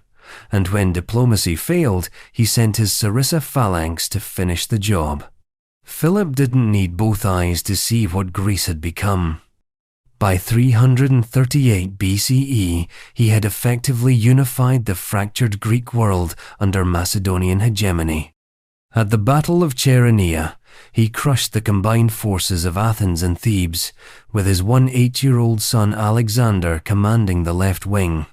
Afterward, he formed the League of Corinth, a coalition of Greek states that acknowledged him as leader, paving the way for a planned invasion of Persia. He had achieved the unthinkable, but he wouldn't live to see the next phase.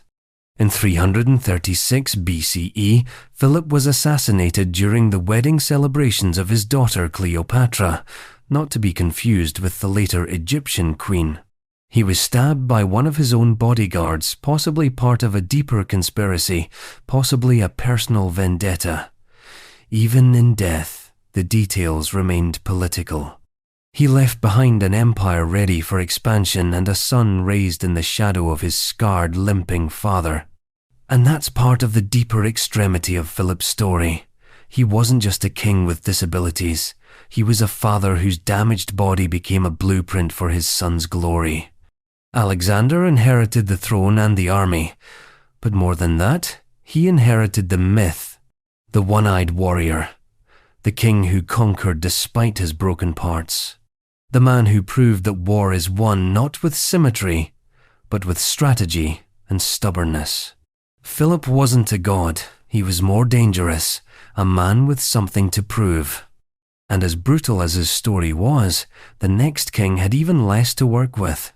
One eye. Try only one from the start. Next, Antigonus I Monophthalmos. Antigonus I Monophthalmos. He was born in an empire that wasn't yet an empire, and died fighting to make it one again. Antigonus I Monophthalmos, one of the most brutal and brilliant of Alexander the Great's successors, lived a life of battles, betrayals, and empire building. His name Monophthalmos, or the One-Eyed, was no poetic flourish. It was a literal truth, earned on the battlefield and worn for decades like a crown of iron. In a world where optics mattered, where statues, coins, and royal processions were designed to portray kings as gods, Antigonus's face broke the mold. His missing eye didn't stop him from carving out one of the largest portions of Alexander's shattered world. In fact, it may have fueled his obsession to conquer the rest. He wasn't born into power. Antigonus came from sturdy but unremarkable Macedonian stock. He rose under Philip II and served under Alexander, but he wasn't among the favoured few.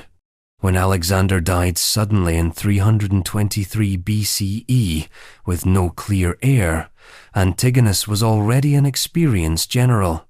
He had commanded troops in Phrygia. He had fought in Asia. He had endured more than one near-death experience and carried the scars to prove it. One of those scars, of course, was his missing eye. He lost it during a siege, either at Perinthus or somewhere else on campaign in Asia Minor. The details are debated, as ancient sources often are, but what is consistent is the damage. The wound destroyed the eye entirely and left the surrounding socket deeply scarred. In a time without reconstructive surgery, prosthetics, or even decent gauze, the disfigurement would have been stark. He likely wore a patch or left it uncovered as a symbol of martial valor. Either way, it became part of his identity. Soldiers called him Monophthalmos, sometimes with awe, sometimes with fear. But Antigonus never flinched from it. He embraced the image, even weaponized it. Unlike the polished imagery of Alexander, who was often sculpted in the style of youthful perfection, Antigonus leaned into the rugged, the real. His surviving portraits, though idealized by later Roman copyists, hint at a face marked by battle. Strong jaw, deep creases, one eye set beneath a heavy brow, the other, nothing, the void, the absence, a reminder. Because Antigonus wasn't interested in prettiness, he was interested in power. And when Alexander died, leaving behind a half-born empire and an infant son, the world tore itself apart. The Diadochi, the successors, each scrambled to grab a piece. What followed was nearly 4 decades of war.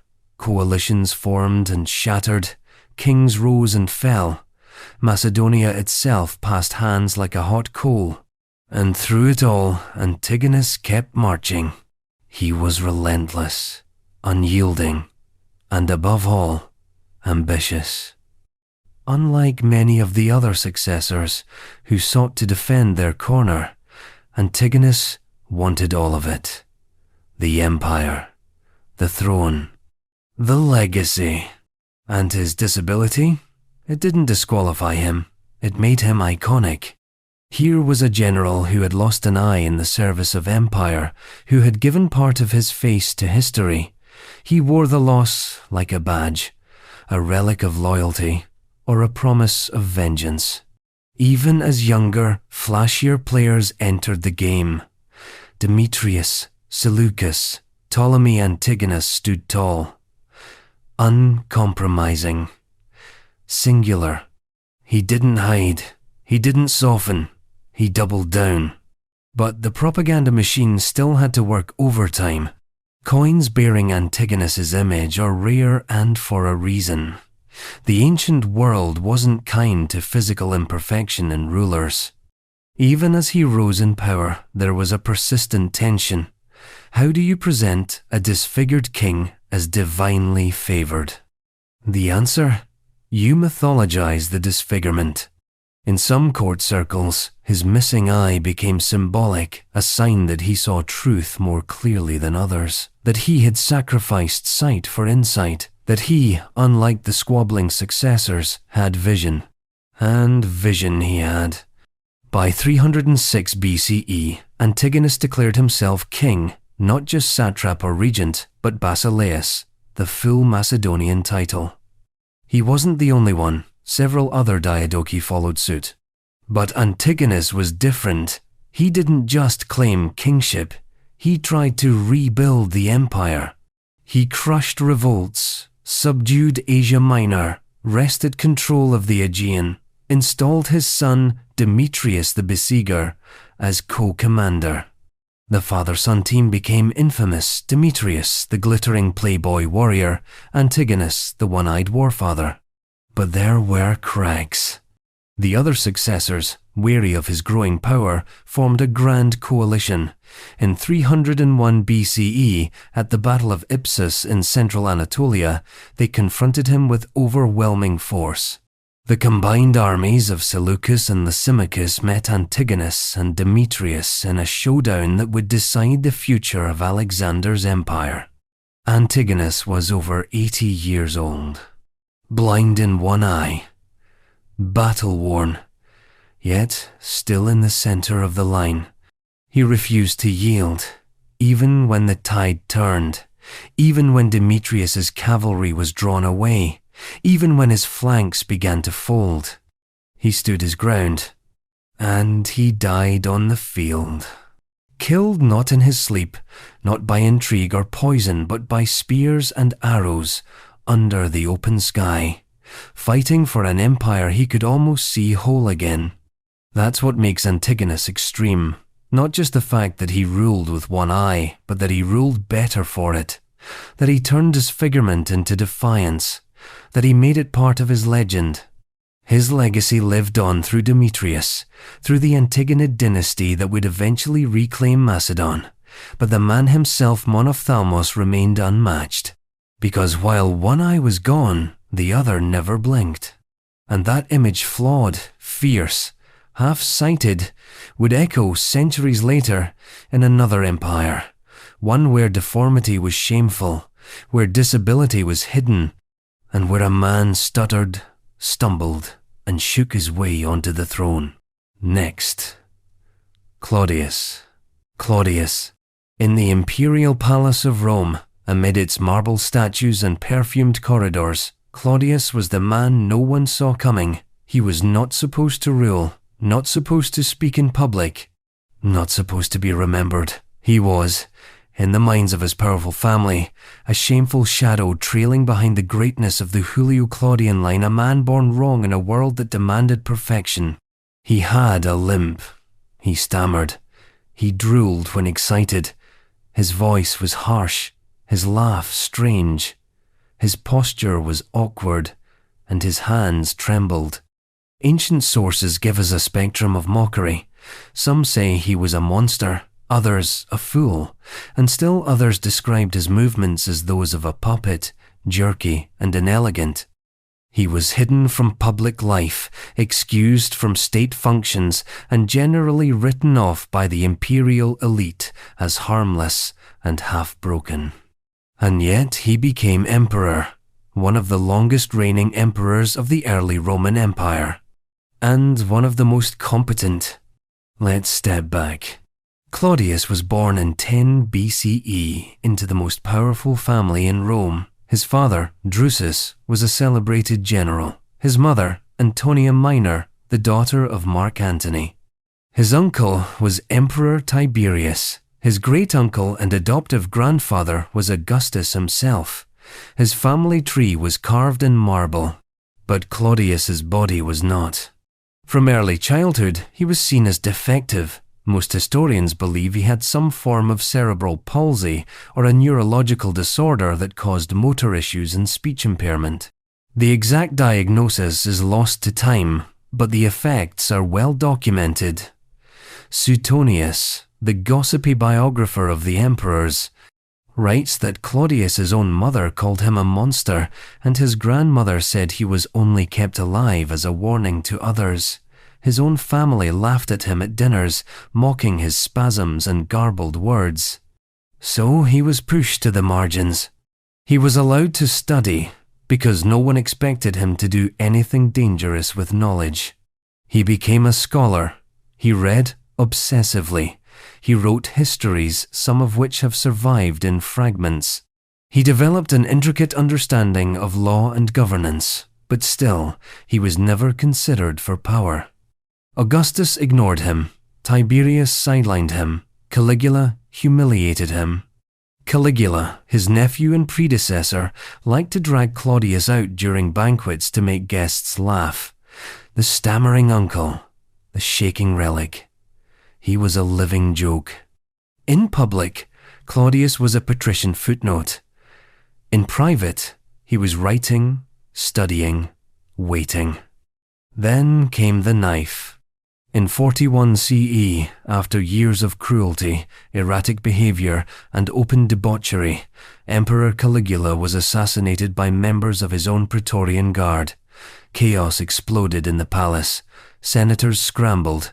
Guards looted, and in a side corridor, behind a curtain, someone found Claudius trembling, panicked, hiding. He was dragged before the soldiers, not as a conspirator, but as a curiosity. A man so obviously unfit to rule that his presence calmed the coup. But then something unexpected happened. The soldiers declared him emperor. Why? Several reasons. He was the last adult male of the Julio-Claudian line. He posed no threat to them. And crucially, he could be controlled, or so they thought. Claudius accepted the crown, and immediately everything changed. The man who had spent 50 years as a court embarrassment became a policy machine. He reformed the courts, expanded the bureaucracy, and took direct control of imperial finances. He improved Rome's port infrastructure, built aqueducts, and introduced laws to protect slaves from unjust punishment. He led military campaigns, most famously the invasion of Britain in 43 CE, and added new provinces to the empire. He rewarded loyalty. He punished treason with precision.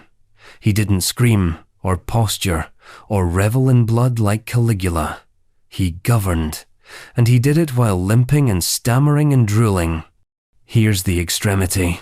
Claudius didn't fix his disability. He didn't hide it. He ruled with it. His public appearances were stiff and strange. His voice never improved. His hands always shook. But his decrees were clear. His administration was efficient. And his enemies, who once laughed, began to fear him. He used that too. Claudius knew how he was seen, knew that the Senate considered him weak. So he strengthened the imperial bureaucracy, stacking it with freedmen loyal to him personally. He bypassed the senatorial class. He created a government that relied less on noble birth and more on administrative function, a move that shaped the Roman Empire for centuries. But his private life remained messy. He married 4 times. His third wife, Messalina, was notorious for her excesses and betrayals, eventually executed for conspiracy. His fourth, Agrippina the Younger, was more politically dangerous.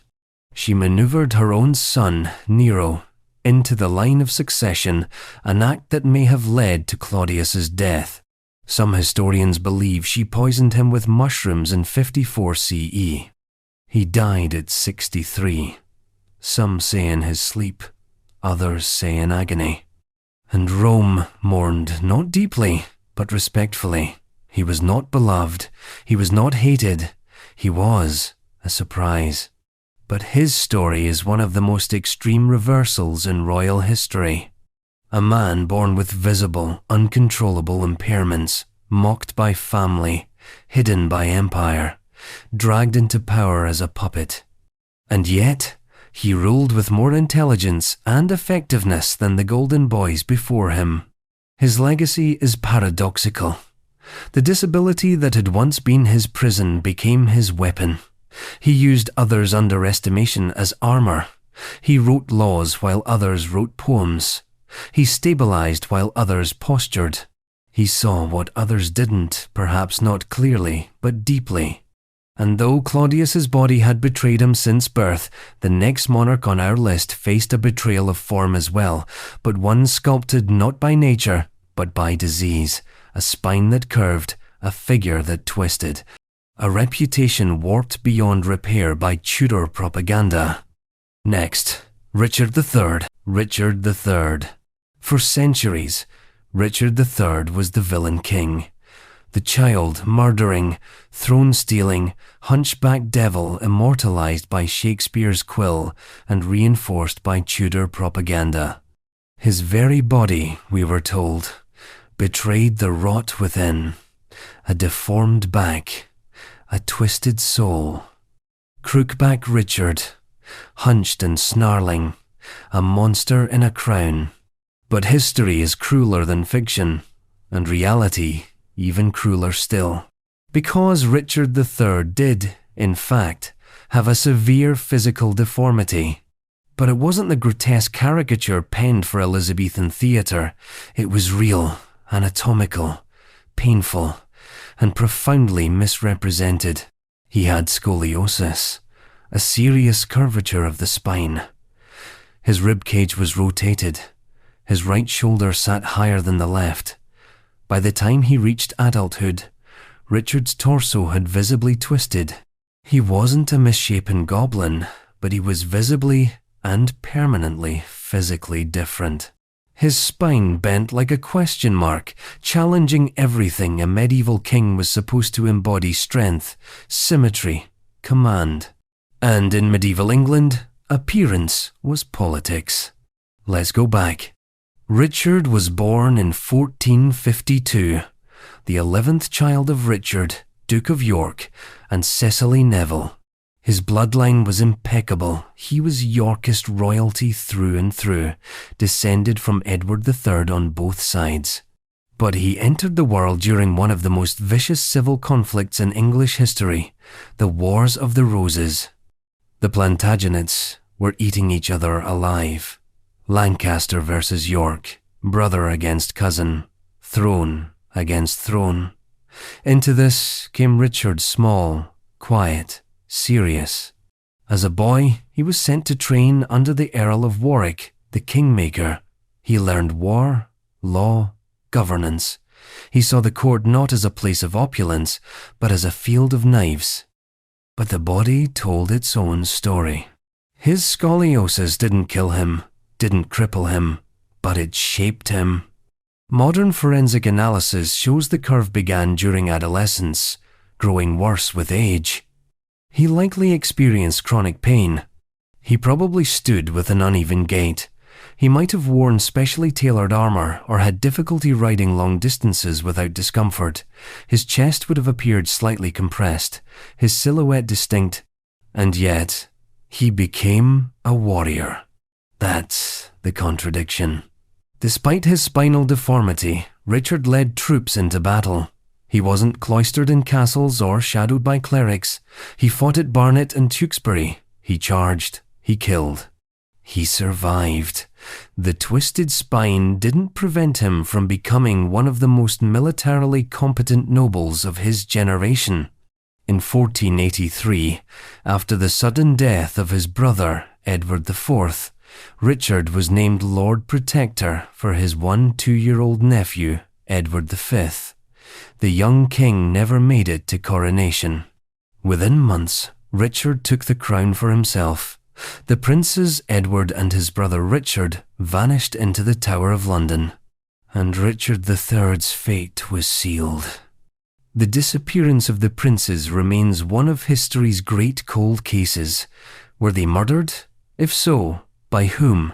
Richard's enemies, especially the Tudors, painted him as the culprit, and they used his body to bolster their case. In Shakespeare's Richard III, written under Tudor patronage, the king is a monster from birth, rudely stamped, unfinished, cheated of feature. The hunchback became a metaphor, his physical difference equated with moral corruption. The Tudor regime didn't just want to dethrone Richard, it wanted to erase him as a man, to transform him into a cautionary tale. And it worked. For centuries. Schoolchildren grew up picturing a limping gargoyle of a king. Historians dismissed him as a blood-stained aberration. Artists depicted him with grotesque exaggeration. And all the while, the real man, the one with a spinal condition, not a monstrous form, vanished beneath the myth. But bones don't lie. In 2012, Richard III's skeleton was discovered under a parking lot in Leicester. His remains, hastily buried after the Battle of Bosworth in 1485, were exhumed and examined. The findings were definitive. He had adolescent onset scoliosis with a curvature of over 60 degrees. Enough to be visible, enough to alter posture, but not enough to prevent combat. No withered arm, no clubfoot, no hunchback. Just a spine curved by biology, not by vice. That discovery reframed everything. The image of Richard as a twisted tyrant didn't come from his body, it came from his enemies. His deformity didn't make him evil, it made him vulnerable. In a world where physical perfection was seen as divine favor, Richard's visible difference made him suspect. It gave his political rivals an opening, and they seized it with quills and daggers. But it didn't stop him from ruling. As king, Richard attempted reforms. He passed laws to protect landowners from illegal property seizures. He improved access to justice. He was, by the standards of the time, a competent administrator. But the shadow of the princes and the suspicion of usurpation loomed too large. In 1485, Henry Tudor invaded. At the Battle of Bosworth, Richard fought like a man possessed. Contemporary accounts describe him leading a cavalry charge directly at Henry, cutting through soldiers, nearly reaching the usurper himself. His spine may have been curved, but his blade was straight. He died surrounded by enemies, his helmet removed, his skull cleaved open. He was the last English king to die in battle.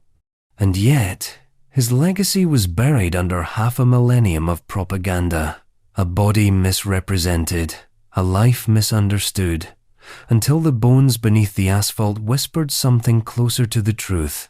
Here lies a king, one who ruled with pain, who carried a crooked spine into straight warfare, who was punished more for how he looked than what he did. A monarch whose physical form became a weapon used not by him, but against him. And while Richard's back curved under pressure, the next king's mind would bend in far stranger ways.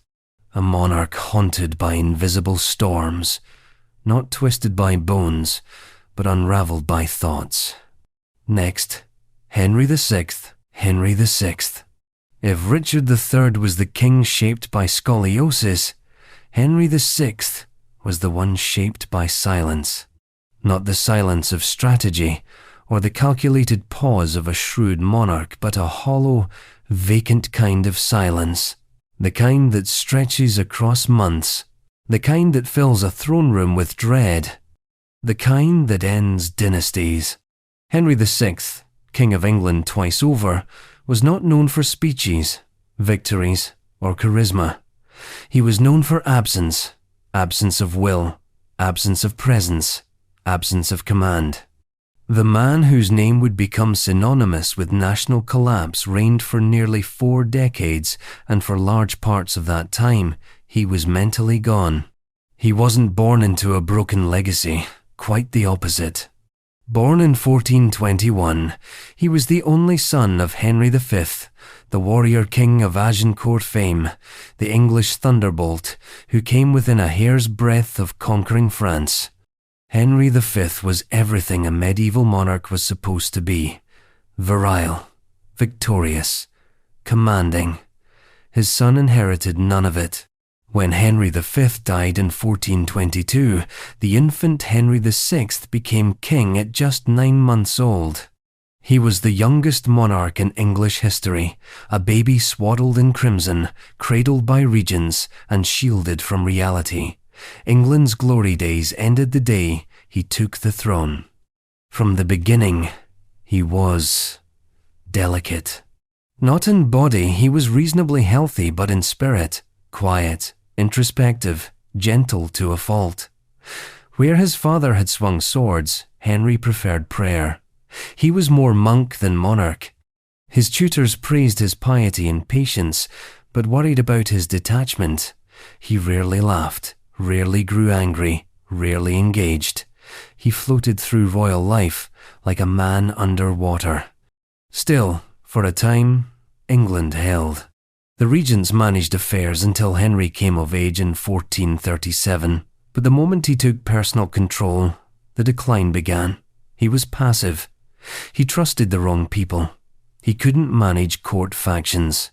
And while his advisors battled for control, France began reclaiming its territory. One by one, England's hard-won gains evaporated. But the true breakdown didn't come until 1453. That year, Henry VI suffered a catastrophic mental collapse. It was sudden, dramatic, and total. He stopped speaking, stopped moving, couldn't recognize his own child, couldn't react to stimuli. For over a year, he sat catatonic on the throne, staring through the world around him. The court descended into panic. A regency was installed. Richard, Duke of York, father to the future Richard III, was appointed protector. And then, in 1454, just as suddenly, Henry recovered. He opened his eyes, spoke, moved, recognized faces. The king was back at least, superficially. But the damage was done. What Henry suffered from is still debated. Some historians believe it was catatonic schizophrenia. Others suggest severe depressive episodes, possibly bipolar disorder. Contemporary sources called it madness, sickness of the mind, or simply the king's affliction. Whatever it was, it returned in waves, each one worse than the last. And his enemies took notice. The Wars of the Roses didn't begin just because of dynastic squabbles. They began because the king was mentally unfit to rule, and everyone knew it. Henry was a man whose mind could and did vacate the throne entirely. His episodes of catatonia weren't mere absences.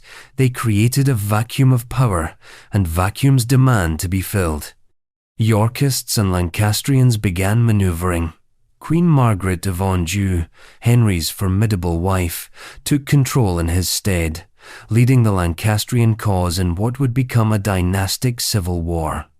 But even when he wasn't fully incapacitated, Henry's fragility was palpable. He lacked authority. He couldn't rally troops, couldn't inspire loyalty. Even his court portraiture feels ghostly, his figure pale, his posture limp, his eyes blank. Unlike monarchs who hid physical deformities, Henry couldn't hide what was happening inside. His blank silences in court became legend. Ambassadors would visit and report that the king sat motionless for hours. Lords would kneel and receive no response. Decisions were delayed. Orders were contradicted. And yet, through all of this, he remained king. The first reign ended in 1461, when Edward IV took the throne for the House of York. Henry fled, he hid in the north, was captured, paraded through London in humiliation, then imprisoned in the Tower. But in 1470, a bizarre twist brought him back. A temporary Yorkist breakdown and the defection of the Earl of Warwick restored Henry to the throne. For 6 months, he reigned again, though not really. He appeared in public, yes, but witnesses describe him as gaunt, vacant, barely responsive, a puppet in royal robes. Queen Margaret and Warwick ran the country. Henry stood like a prop. Then, in 1471, Edward IV returned. Battle was joined. Henry's son and heir, Edward of Westminster, was killed. Margaret captured, Warwick slain, and Henry once more was taken to the Tower. He was murdered there, likely on Edward's orders, just weeks later. Quietly, without trial, without ceremony. One report claims he died of melancholy. More likely, it was a dagger in the dark. But Henry VI wasn't remembered for battles. He was remembered for blankness. His reign was defined not by what he did, but by what he didn't. He didn't fight, didn't govern, didn't rule. He simply was, and sometimes not even that. And yet, here lies the extremity. Despite his mental fragility, Henry VI remains the only English king to have lost the crown twice and regained it once. His illness became a national crisis, his mind a public battleground, his silence the most deafening roar of the era. And as the country fractured around him, the myth of the Mad King began to harden. England would never forget the image of a monarch staring into the void. But if Henry's madness was intermittent, the next king's was unrelenting. His demons did not come in waves, they lived inside him, loud and daily. He didn't just withdraw from power, he tore through it. France's king of fire and hallucination, who danced with ghosts and feared his own reflection. Next, Charles VI, the mad Charles VI. the mad. In the gold-gilded halls of the French monarchy, where divine right shimmered through polished mirrors and royal protocol masked mortal failings, King Charles VI of France didn't just fracture, he shattered.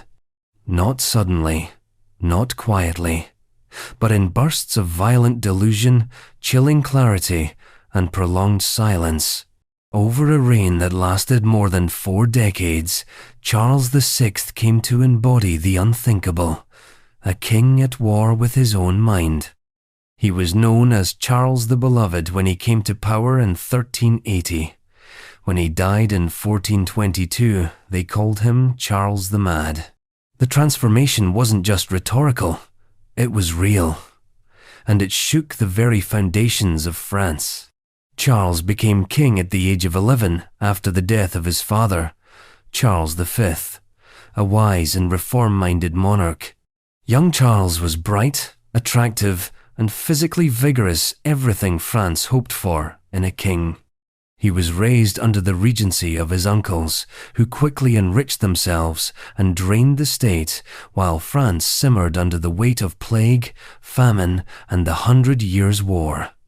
At age 21, in 1388, Charles declared himself ready to rule. He ousted the greedy uncles, reinstated his father's trusted advisors, and embarked on a campaign of reform. There was hope, there was energy, there was, for a fleeting moment, a sense that France might claw its way back from chaos. Then, in 1392, something inside Charles broke. While leading a military expedition to Brittany to avenge an assassination attempt on one of his advisors, Charles suddenly became agitated, paranoid, distracted. Then, in the heat of the forest, he snapped. A man dropped a lance. The clatter echoed through the trees. Charles drew his sword and turned on his own men. He killed one knight and wounded several others before his attendants subdued him. Afterward, he collapsed, unconscious, cold. They carried him back to Paris in silence. The diagnosis was unclear then and now, but the symptoms were unmistakable. Charles's first breakdown marked the beginning of a long, erratic, and terrifying descent into madness. What followed were decades of instability, delusion, and absentee rulership. Episodes came in waves. During the worst, Charles could not recognize his wife or children. He forgot he was king. He babbled nonsense or refused to speak at all. He screamed. He struck people. He claimed he was made of glass and refused to be touched, lest he shatter. Yes, glass. The glass delusion, as it would come to be known, was one of Charles's most infamous afflictions. He believed his body was fragile, transparent, and would break if not handled with the utmost care. He wore iron rods sewn into his clothes to prevent accidental movement. He sat for hours without blinking. He refused to bathe, fearing water would dissolve him. Courtiers moved around him as if he were indeed a statue. No one dared touch the king. And when he was lucid, he was painfully aware of his condition. That's the horror of it. Charles wasn't always mad. He had moments of clarity days, sometimes weeks, when he returned to himself, when he ruled, when he spoke calmly. And then, without warning, the fog would descend again, and he'd become a different man, a ghost trapped in a golden cage. And the court had to pretend. Because France was in no position to admit its king was unfit. The 100 Years' War with England was still raging. The economy was battered. The nobility was divided into bitter factions, the Armagnacs and the Burgundians, each vying for control of the throne in Charles's absence. A mad king was more than a personal tragedy. It was a national liability. So they hid him. They managed access. They choreographed appearances. His wife, Queen Isabeau of Bavaria, often served as his proxy, though she was widely mistrusted. His brother, Louis of Orleans, stepped into the power vacuum, clashing violently with their cousin John the Fearless, Duke of Burgundy. In 1407, Louis was assassinated in Paris, a murder that plunged France into civil war. All while Charles sat, eyes glazed, in the Louvre, speaking to walls. It was not a secret. The people knew, foreign ambassadors knew. Chronicles from the time speak of the king's illness with hushed awe. Physicians came and went. Holy relics were paraded before him. He was bled, purged, prayed over. Nothing worked. And yet, through all this, Charles remained king. France never dethroned him. They never declared him unfit. The legal fiction of his sovereignty was too sacred, too central. Instead, they ruled in his name, sometimes using his seal without consent, sometimes forging orders, sometimes simply ignoring him. His face still adorned coins, his name still opened decrees. It was a monarchy in denial, a crown with no center, and the consequences were catastrophic. In 1415, England under Henry V invaded again. The Battle of Agincourt was a slaughter. French knights, disorganized and divided, were massacred. The royal house was too fractured to respond. By 1420, Charles was so removed from governance that his queen signed the Treaty of Troyes, disinheriting their son, the Dauphin, and naming Henry V heir to the French throne. It was a betrayal rooted in desperation. Charles, alive but unreachable, was powerless to stop it. He died in 1422, within weeks of Henry V's own death. France was now officially split, part ruled by the English, part by the loyalists of Charles's son, the future Charles VII. The country Charles VI left behind was broken, divided politically, scarred emotionally, and haunted by the image of a king who believed he was glass. But make no mistake, Charles was not merely a victim. His reign represents one of the most extreme cases of royal disability in recorded history. He wasn't hidden away in infancy or removed after a single collapse. He remained on the throne for 42 years, oscillating between lucidity and madness, while a nation tried to function around him. His illness was not just mental, it was structural. The monarchy bent around it. The court warped itself into something barely recognizable, and the kingdom already fragile broke. Yet, as extraordinary as Charles's madness was, his body remained intact. The next monarch was not so lucky. He was born twisted, grew worse with time, couldn't chew properly, couldn't father children, could barely speak. His face was a roadmap of deformity, and his dynasty was the grotesque end of centuries of inbreeding.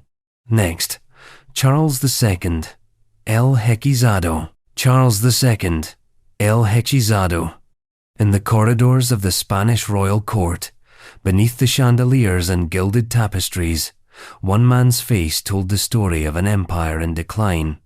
Charles II, known to history as El Hechizado, the Bewitched, was the final sovereign of the Spanish Habsburg line.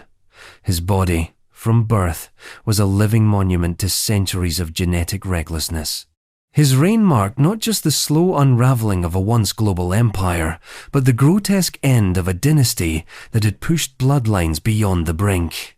He was born in 1661. From the first moment he opened his mouth, misshapen and unable to latch, whispers spread through the palace. Something was wrong. He was the product of generations of cousin marriage, the grandchild of a double uncle and niece union. The genetic stew had curdled, and the result was a child who struggled to feed, walk, speak, or grow. The royal physicians tried to be optimistic.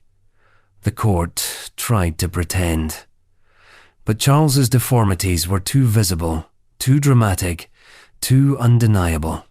His jaw jutted grotesquely forward, a classic sign of mandibular prognathism, now known globally as the Habsburg jaw. His upper jaw was underdeveloped, His lower jaw protruded so far that he couldn't properly close his mouth or chew without difficulty.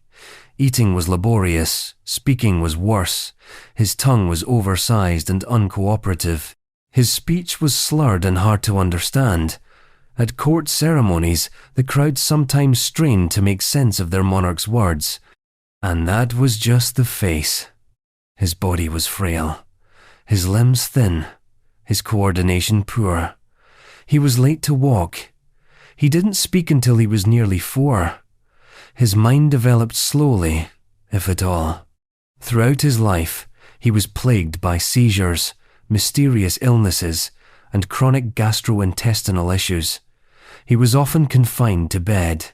His height remained stunted, his energy minimal. And yet, somehow, he became king.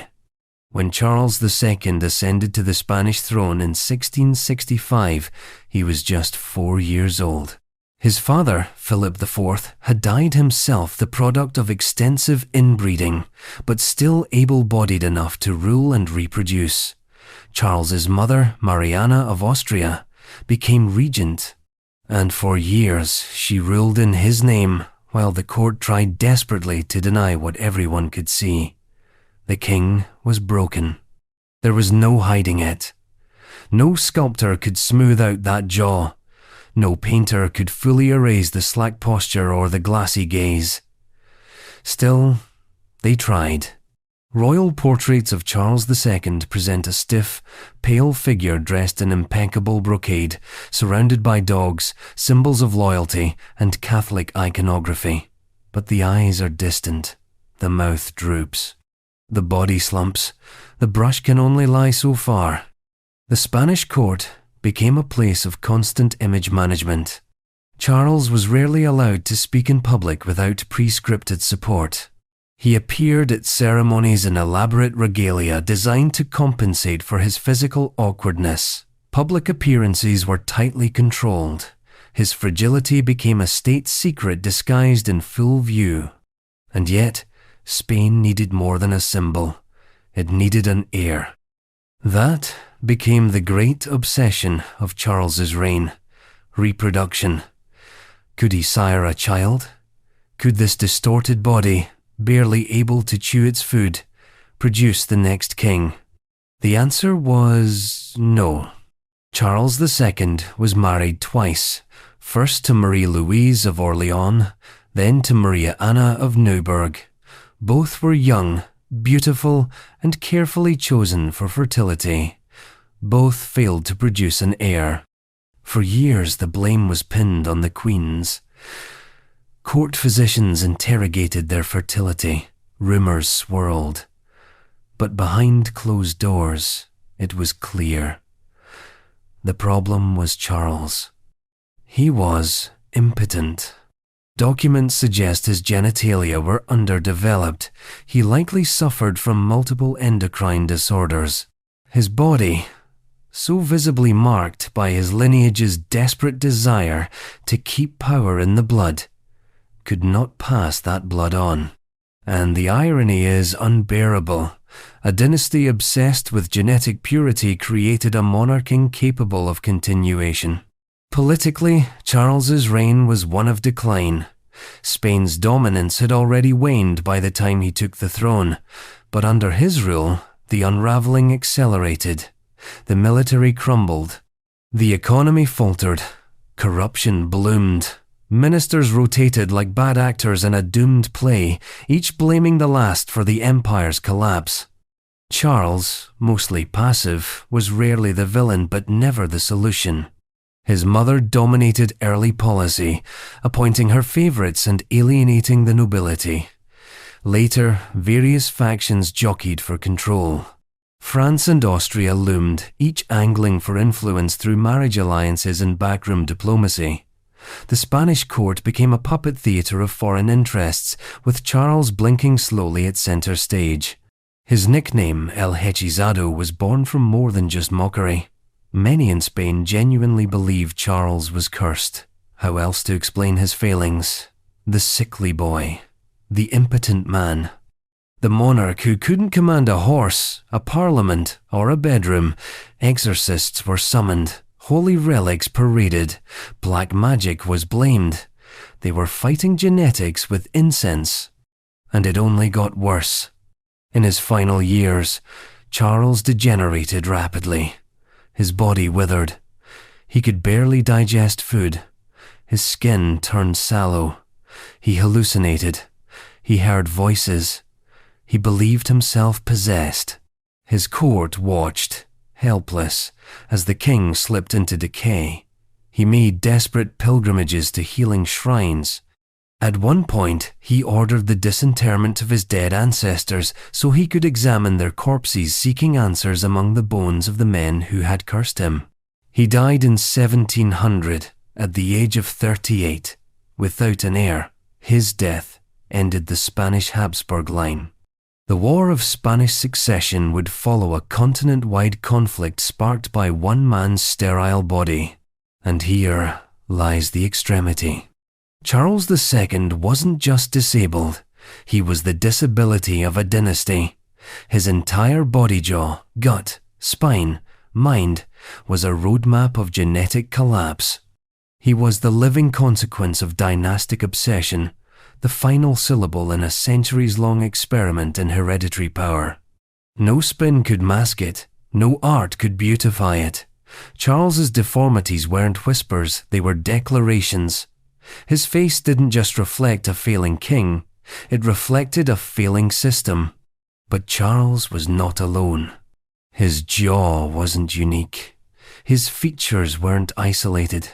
His body was the collective inheritance of a family line obsessed with itself. And that line across generations produced rulers as visibly marked as he was. Next, the Habsburg Dynasty. The Habsburg Dynasty. If Charles II was the grand, grotesque finale, then the Habsburg Dynasty was the epic saga that set the stage generation after generation of Europe's most powerful family breeding itself into biological implosion. This was not just royalty, it was genetic theology. Bloodlines sanctified by divine right and cemented by marriage contracts written in Latin and sealed with cousinly kisses. For over 5 centuries, the Habsburgs ruled an empire where titles outnumbered teeth and deformity was a side effect of ambition. Their motto, "Let others wage war, you, happy Austria, marry." And marry they did, again and again. Across borders, branches, and increasingly narrow gene pools. The Habsburgs didn't just intermarry with other royal houses, they intermarried with themselves.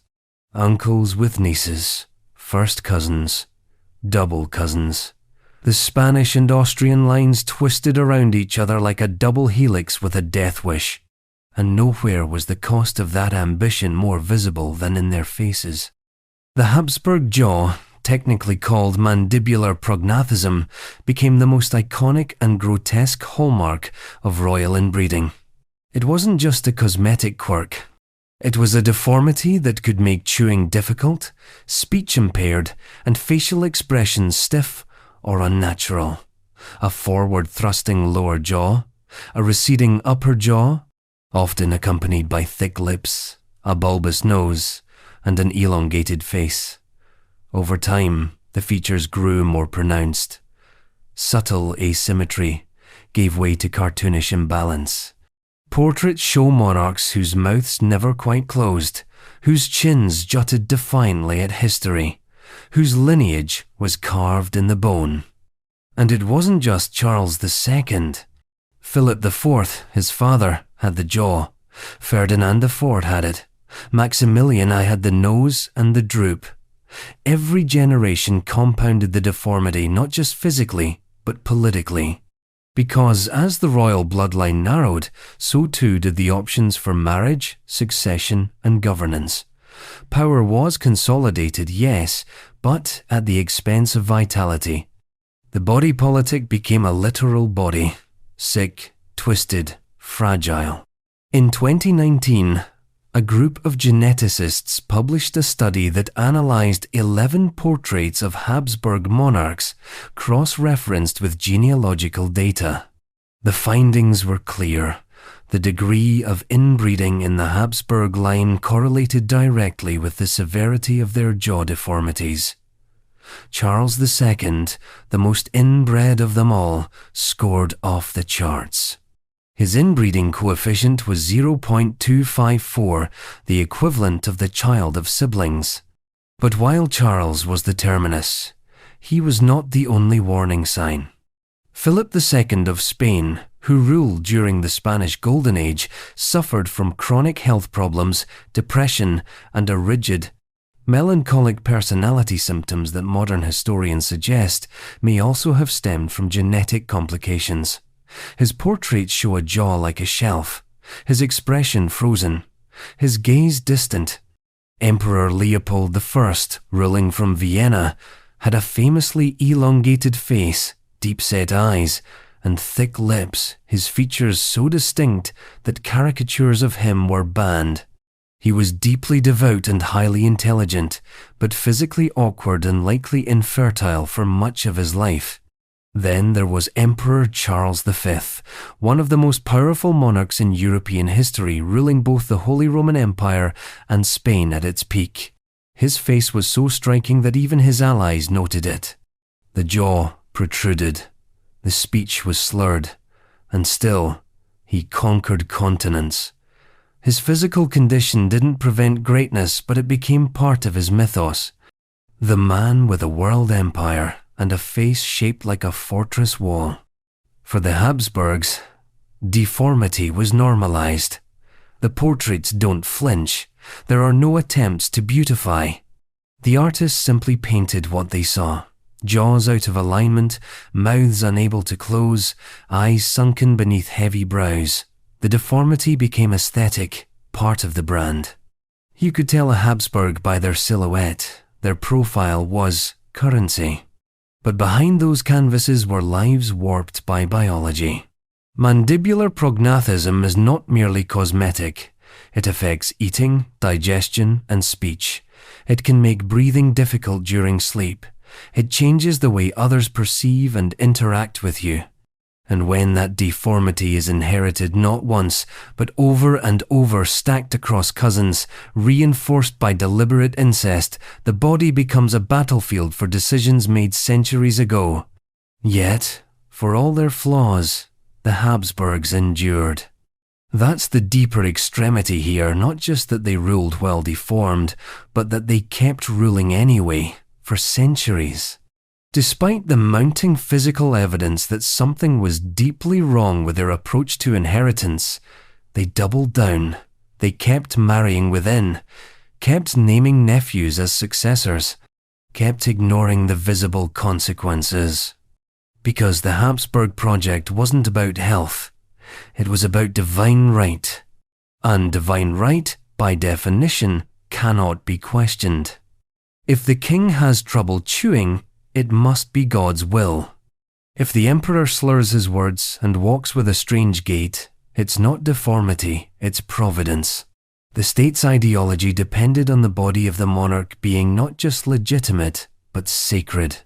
And so, the deformity became holy, a mark of continuity, a seal of authenticity, even as it threatened to bring the entire system down.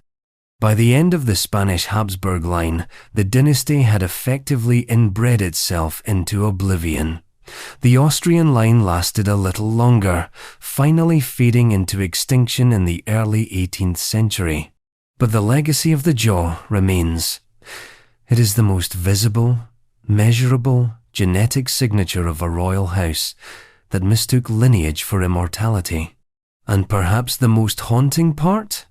The deformity didn't just kill a dynasty, it defined it. The Habsburgs weren't victims of circumstance. They were architects of their own biological collapse.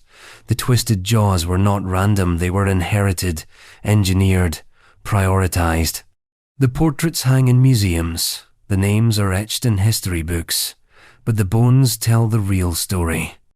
And if the Habsburgs passed down deformity through deliberate design, the next monarch on our list inherited a damaged body from illness, crippling one side, dulling the mind, and forcing a kingdom to function around the husk of a king. Next, Afonso VI. Afonso VI. If Charles II of Spain was the tragic crescendo of a dynasty collapsing under its own genetic weight, Afonso VI of Portugal was the twisted overture of a monarchy caught between premature power and a body betrayed by illness. His reign, spanning from 1656 to 1683, was less a story of governance than of governance by proxy, of paralysis, both literal and political, of a king whose body and mind were declared unfit not just by enemies, but by his own family, and, in the end, even by his own wife. Afonso's story begins, as so many royal tragedies do, with disease. He was born in 1643, the son of João IV, the king who had restored Portuguese independence from Spain after 60 years of Iberian union. João was strong, shrewd, and beloved. Afonso was his second son, and from the start, there were signs that something was not right. At the age of 3, Afonso suffered a violent illness, most likely encephalitis or meningitis. The fever broke, but the damage remained. The effects were permanent. Afonso was left with hemiplegia paralysis on the left side of his body. His arm hung limp, his leg dragged, his movements were jerky and coordination poor, but that was only the visible part. More troubling still were the neurological symptoms. Afonso's speech was slow and slurred. His cognitive development lagged. His moods were unpredictable. He veered between sullen withdrawal and bursts of manic energy. Modern diagnoses vary. Some historians suggest cerebral palsy. Others believe there was a more complex blend of developmental delay and neurological trauma. What's certain is that Afonso was not fully present, either mentally or physically, for much of his early life. But that didn't matter to the rules of succession. His older brother, Teodosio, died in 1653. That left Afonso the heir, and when João IV died in 1656, the 13-year-old Afonso became king, or rather, king in name. His mother, Luisa de Guzman, became regent, and a powerful one. For the next decade, she ran the kingdom with precision. Portugal was still in the throes of the Restoration War against Spain. Luisa maintained alliances, raised armies, and negotiated peace treaties. Meanwhile, Afonso was carefully managed, shielded from major decisions, his disabilities quietly downplayed. But Afonso was growing up, and the crown could only be held in trust for so long. In 1662, at age 19, Afonso staged a palace coup. Backed by a faction of nobles tired of Luisa's control, he forcibly removed his mother from power and exiled her to a convent. It was the moment he formally assumed rule, and the moment the court began to quietly unravel. Because Afonso, now king and fool, did not rule. He drank, he partied, he hunted, awkwardly, with great effort and physical strain. He surrounded himself with sycophants, most notoriously Luis de Vasconcelos e Sousa, the Count of Castelo Melhor, who effectively ran the government in Afonso's name. Castelo Melhor was brilliant, ambitious, and manipulative. He used Afonso's disability like a shield, consolidating power behind the king's broken facade. Afonso wasn't oblivious. He knew he was being used, but he lacked the capacity or the will to resist. His court was a mixture of theatrical displays and real dysfunction. Ceremonies were maintained, laws were signed, but most decisions came from Castelo Melhor. And while Portugal achieved military successes, particularly in the final battles of the Restoration War, none of that success was attributed to the king himself. In 1666, Afonso married Maria Francisca of Savoy, a French noblewoman chosen for her elegance and political connections. It was a marriage that should have stabilized the monarchy. Instead, it destroyed it. The marriage was a disaster from the first night. Maria Francisca later testified that the marriage was never consummated. Afonso, she claimed, was physically incapable of intercourse. She reportedly said he could not perform the duties of a husband. The court buzzed with scandal. Was it impotence, disinterest, a product of his early illness? Whatever the cause, the consequence was seismic. Within a year, Maria sought an annulment, and she got it. On the grounds of non-consummation, the marriage was dissolved. But it wasn't just a personal rejection. It was a political earthquake.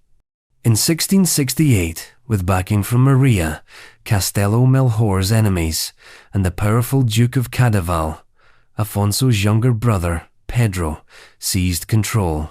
He was declared Prince Regent. Afonso was deposed without a fight. Not murdered, not exiled, not imprisoned in a foreign land. He was kept in his own palace. He lived in forced isolation for the next 15 years, technically still king, but with no power, no authority, no role. The court simply moved on without him. And the final humiliation? His ex-wife married his brother. Maria Francisca, having annulled her marriage to Afonso, married Pedro, the man who had deposed her former husband. The same woman who had declared Afonso unfit now wore the crown beside his replacement. It was a public statement. Afonso was not only unfit to rule, he was unfit to be. And yet, he lingered. Afonso lived until 1683. He died at 40, still technically King of Portugal.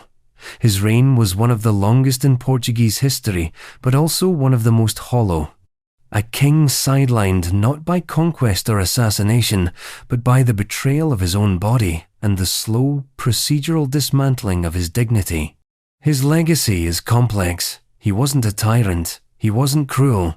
He didn't wage wars of vanity or massacre his enemies. But he also didn't govern. His reign, in many ways, was a prolonged, court-sanctioned lie. The pageantry of monarchy maintained around a man who could not fulfill its most basic expectations. He was not born to fail, but he was built to fall. And fall he did, gracefully, quietly, utterly. But while Afonso's collapse was administrative, the next monarch's descent was internal. A mind unraveling in full daylight, a queen lost to the storm within. Next, Maria I of Portugal. Maria I of Portugal. She was called Maria the Pious in official titles, Maria the Mad in whispered rumours, and by the end, neither name quite captured the full scope of her unravelling. Maria I of Portugal, the first woman to rule the country in her own right, was a monarch caught between the Enlightenment and personal apocalypse. Her reign began with promised reform, culture, diplomacy, and ended in one of the most severe, documented descents into royal madness ever preserved. What made Maria's story so extreme wasn't just the collapse, it was the contrast. She began her rule as a formidable, devout, intelligent sovereign. She ended it howling through the corridors of her palace, restrained by her own family, forgotten by the very church she once served. Let's begin with the woman she was before the fall. Maria was born in 1734 to King José I of Portugal and Mariana Victoria of Spain.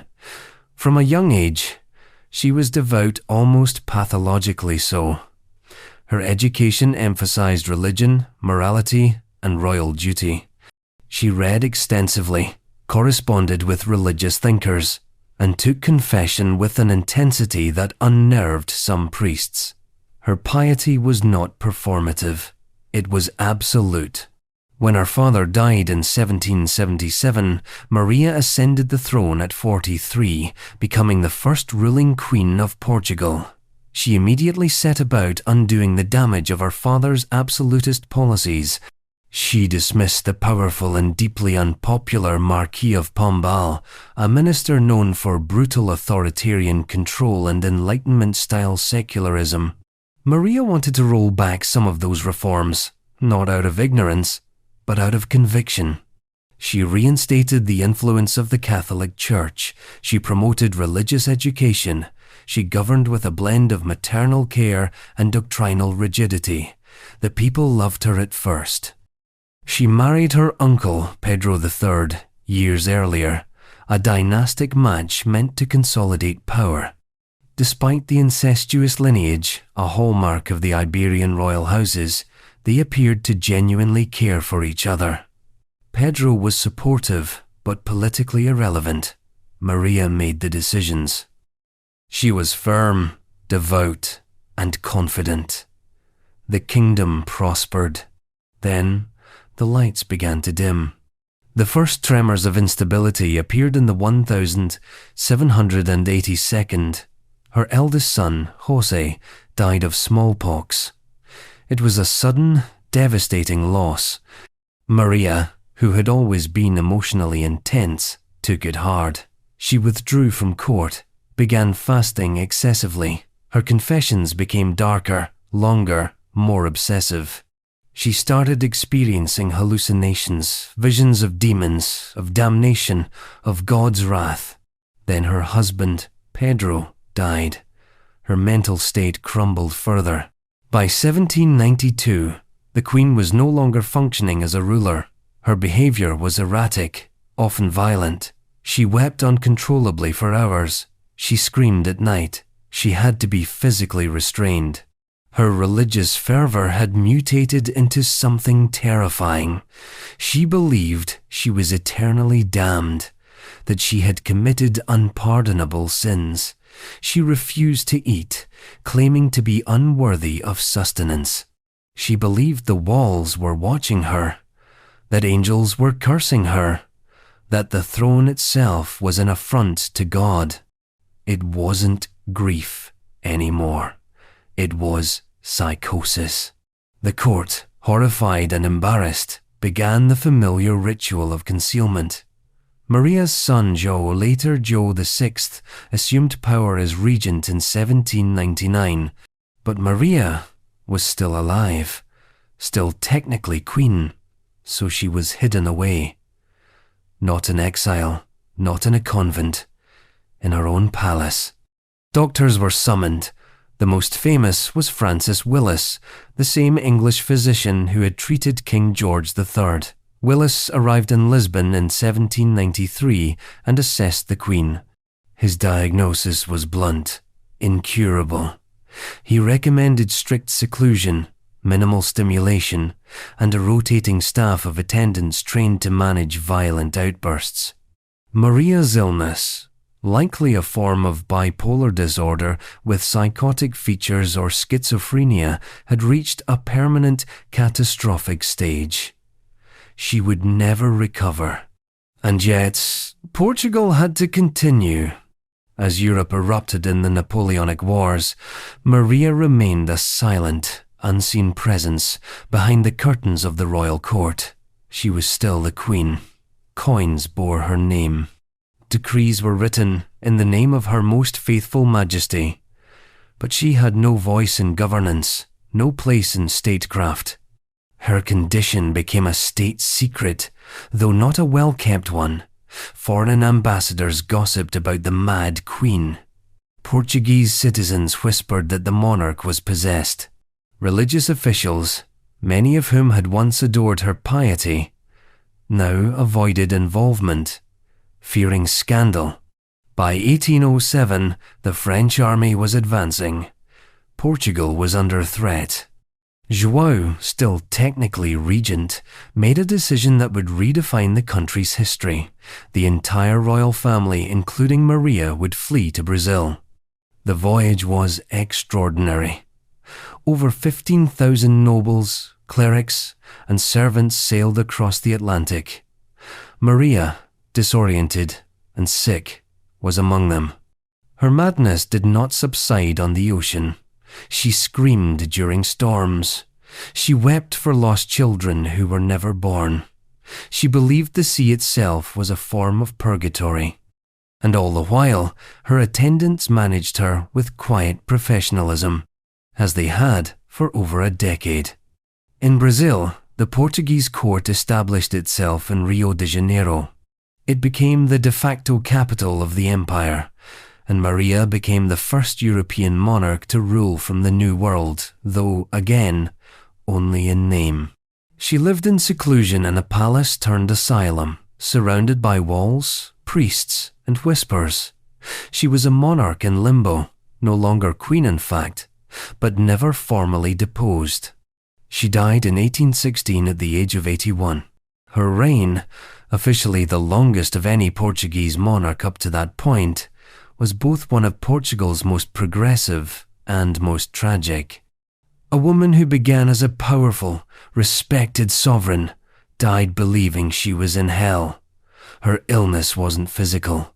It left no visible deformity, but it was no less disfiguring, no less extreme. Maria, I was a monarch trapped in the prison of her own mind. She wasn't incompetent. She wasn't a puppet. She was a ruler undone by sorrow, racked by belief, and abandoned by biology. Her madness wasn't sudden. It was an avalanche that began with grief and ended in spiritual annihilation. And while her mind fractured under the weight of loss and faith, the next royal on her list inherited a more ancient affliction. A body racked by seizures, shaped by superstition, and crowned not with confidence but with the trembling quiet of an emperor who reigned under constant threat from within. Next, Ferdinand I of Austria. Ferdinand I of Austria. To rule an empire while shaking uncontrollably is one thing. To do it while everyone around you is pretending you're not shaking at all, that's a very different kind of tragedy. Ferdinand I of Austria, Emperor of the Habsburg Empire, from 1835 to 1848, was a man born into one of Europe's most rigid and ceremonial dynasties, only to become its softest secret. His reign is less a chronicle of deeds than of dysfunction. His legacy, a whisper, a tremor, a reign so devoid of actual rule that history often forgets it happened at all. Ferdinand was born in 1793 into the already genetically compromised Habsburg Dynasty, son of Emperor Francis II and Maria Theresa of Naples and Sicily, both of whom carried Habsburg blood. The dynasty had long paid the biological price for its obsession with dynastic purity, and Ferdinand was no exception. From infancy, it was clear that something wasn't quite right. He had difficulty controlling his limbs. His head jerked involuntarily. He was prone to seizures, violent, full-body convulsions that could strike without warning. And he had many. By the time he was an adolescent, he was experiencing regular epileptic seizures. Some historians estimate he suffered hundreds, perhaps thousands, over the course of his life.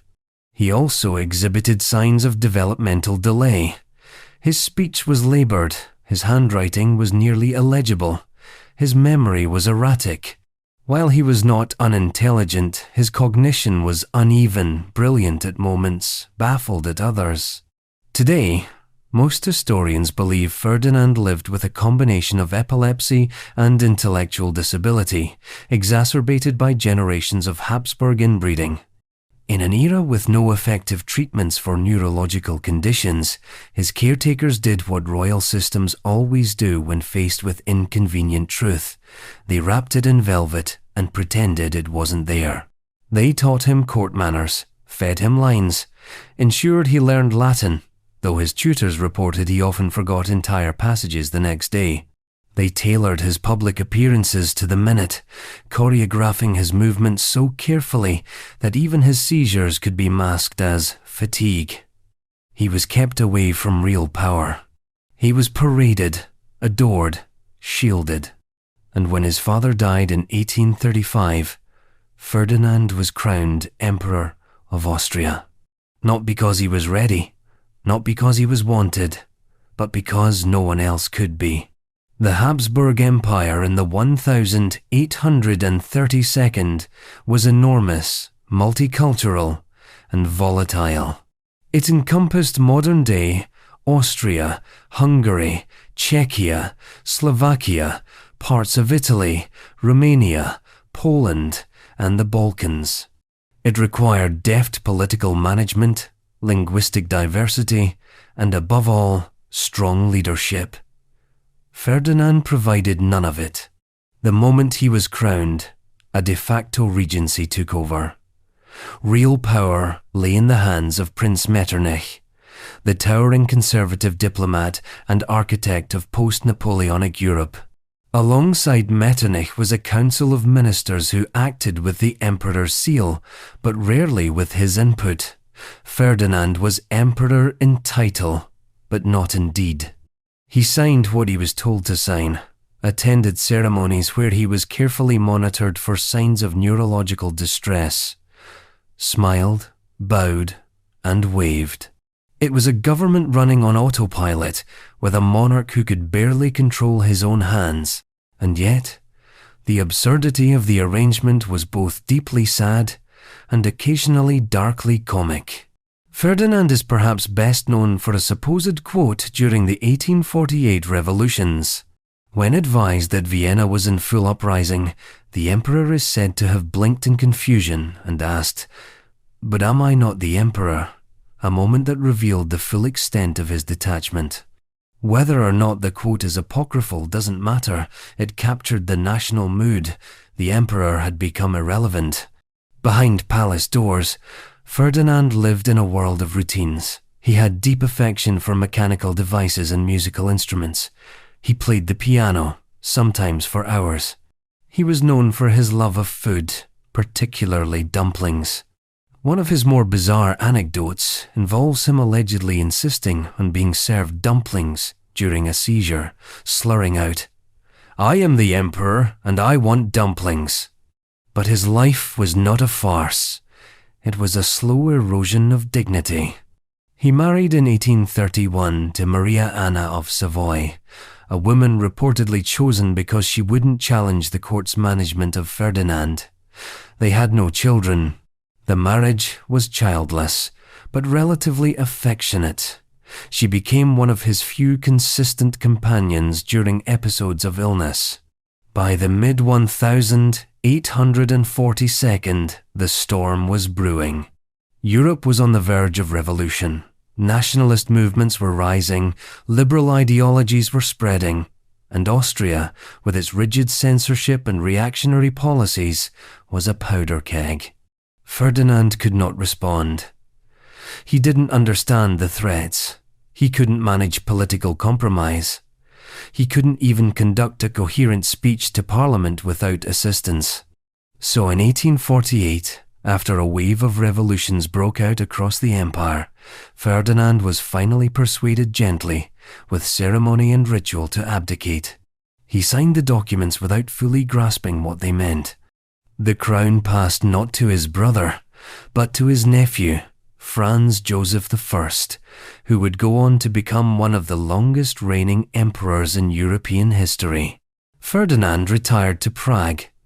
There, he lived out the rest of his life in quiet, dignified obscurity, no longer the emperor, but still addressed with reverence.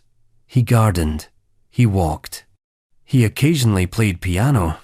The seizures continued, but in the absence of pressure, he was content.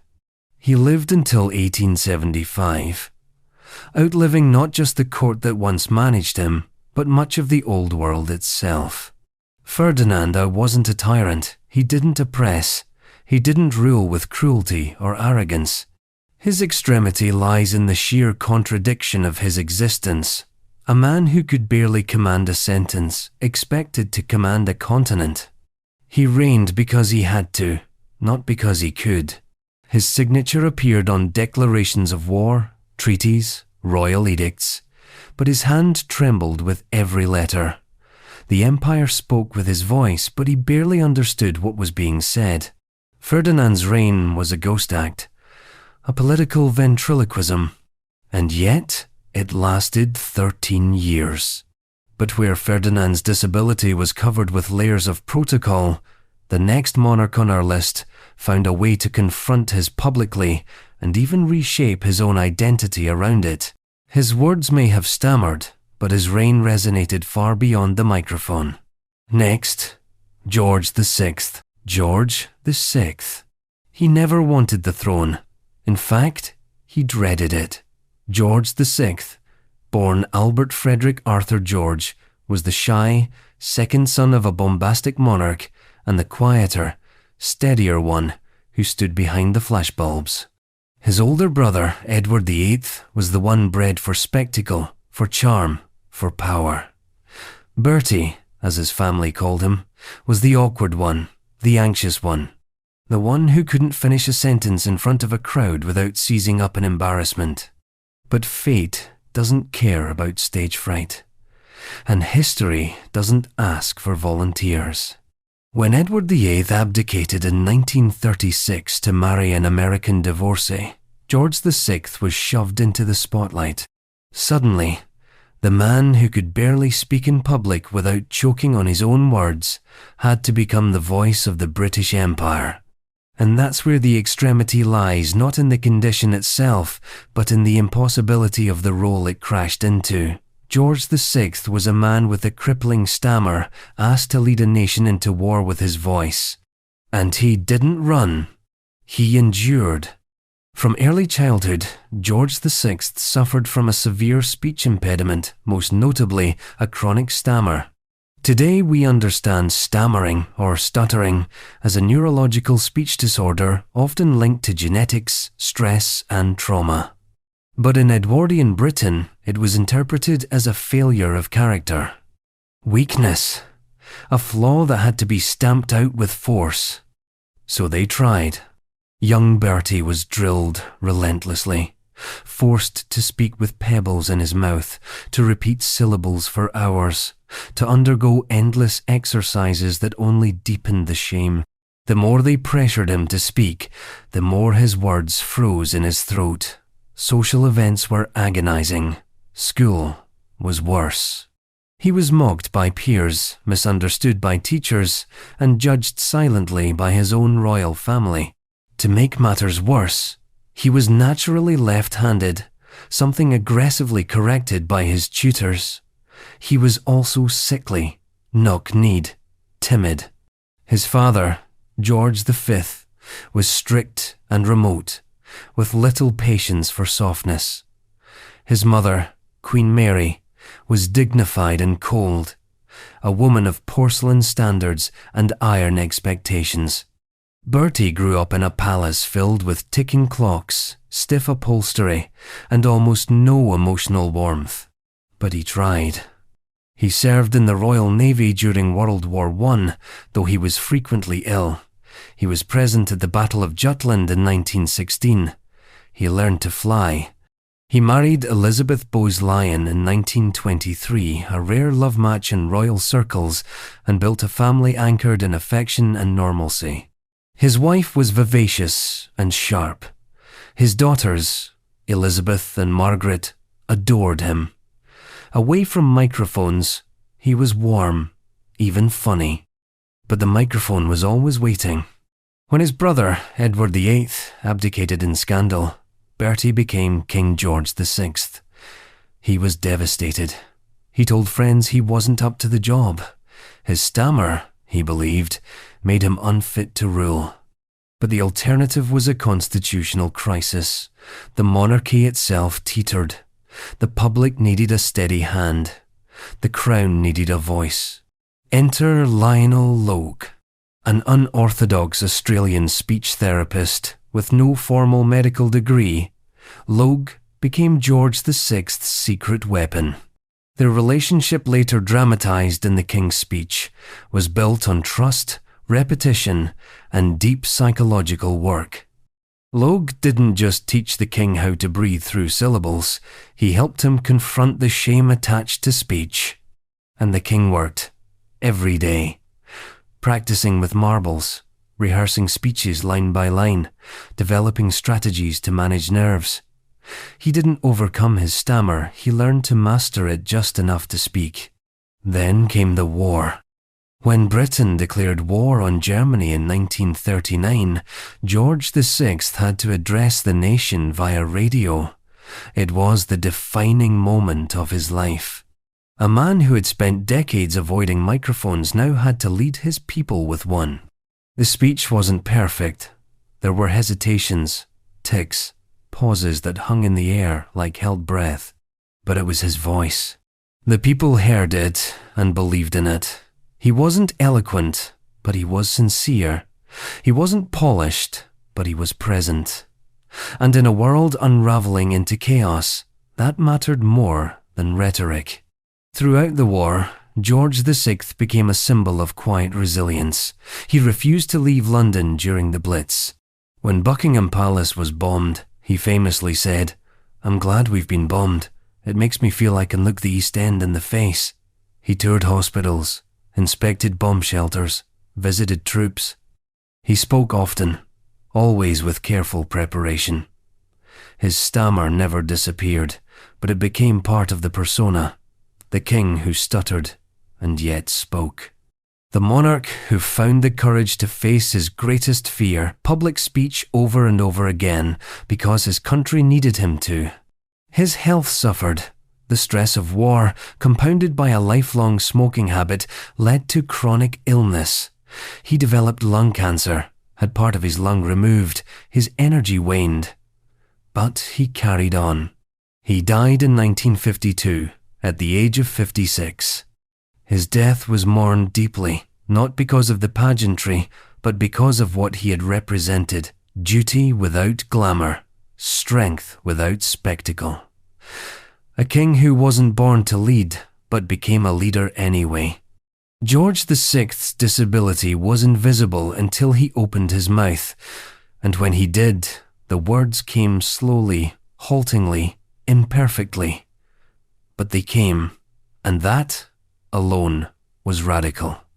In a world that demanded fluency, smoothness, and dominance, he offered something else: vulnerability, made royal.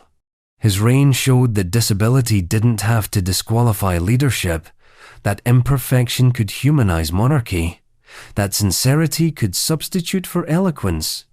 And for the first time in centuries, the British monarchy was emotionally accessible, not because of ceremony, but because the king stammered and still spoke.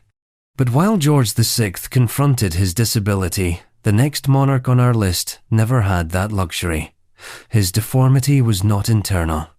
It was physical, visible, unhideable, so much so that every photo, every painting, every public appearance had to be choreographed to hide the arm that hung uselessly at his side. Next, Kaiser Wilhelm II. Kaiser Wilhelm II. From the moment of his birth, Wilhelm II, the last German emperor and king of Prussia, was destined to be a spectacle. Born in 1859 into the glittering web of European royalty, he was the first grandson of Queen Victoria and heir to the Prussian throne, the future Kaiser of a rising German empire.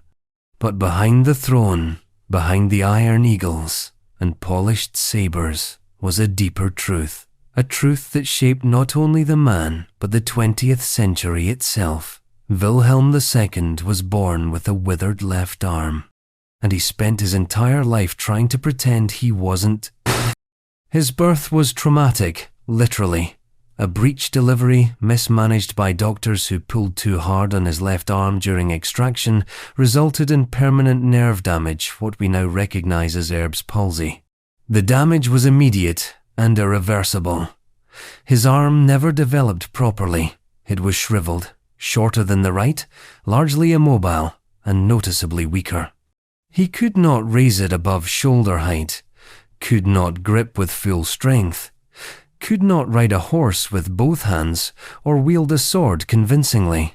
For a Hohenzollern prince in the age of blood and iron, this was more than inconvenient. It was catastrophic. Because Wilhelm wasn't just royalty, he was supposed to be Prussian royalty. Raised in the stern militaristic tradition of Frederick the Great, Wilhelm was taught that strength was virtue, posture was politics, and physical flaw equaled weakness. There was no space in the Prussian court for vulnerability, especially not in the future emperor. So they began to hide it. From infancy, Wilhelm was subjected to brutal therapies. His arm was stretched, twisted, electrically stimulated. He was made to ride, fence, shoot, and perform military drills tailored to showcase his right side while masking the left. Special devices were created, iron splints, elaborate braces designed to train the arm into usefulness. None of it worked. The limb remained shriveled. But the psychological damage worked just fine. Wilhelm developed a complex that would drive the rest of his life. A frantic, desperate need to prove strength, even when it wasn't there. And it never really left him. He learned to shake hands with a crushing grip to compensate. He practiced gestures that downplayed the arm. Court photographers were instructed to position him carefully standing behind tables, with the arm hidden in capes, or holding gloves that masked its deformity. Paintings idealized him. Statues sanitized him. Uniforms were designed with stiff sleeves. Even in military parades, his gait and salutes were choreographed. The image was crafted with obsessive precision. Wilhelm the Strong, the warrior Kaiser, the Iron Monarch. But the truth was never far behind. Those closest to Wilhelm knew the real cost. His insecurities fed his vanity. His disability didn't humble him, it sharpened his pride into something brittle, combustible. He overcompensated constantly. Every conversation had to be dominated. Every challenge met with aggression. He was impulsive, defensive, and easily slighted. Psychologists today might call it narcissistic overcompensation. In his own time, people called it Wilhelm being Wilhelm. Even Queen Victoria, his grandmother and lifelong correspondent, remarked on the discrepancy. She adored him, but privately lamented his insecurity, his mood swings, his need to prove something to everyone, constantly. As he rose through the ranks of the Prussian court and German politics, Wilhelm became more than just an heir. He became a symbol of imperial Germany. Bold, erratic, nationalistic. In 1888, the year of the three emperors, his father Frederick III died after only 99 days on the throne. Wilhelm, then 29, became Kaiser. It was a new Germany and a new opportunity for Wilhelm to perform the role he had been practicing his entire life. As emperor, Wilhelm ruled with the force of a man trying to outpace his own past. He threw himself into military ceremonies, wore uniforms obsessively, posed as supreme warlord of a rapidly growing empire. His speeches were bombastic, his foreign policy erratic. He dismissed his chancellor, Bismarck, an architect of German unification, in a fit of ego. He meddled constantly in diplomacy, often with disastrous results. He was not unintelligent, just emotionally volatile. And behind that volatility, always, was the arm. The silent, ever-present reminder of his weakness.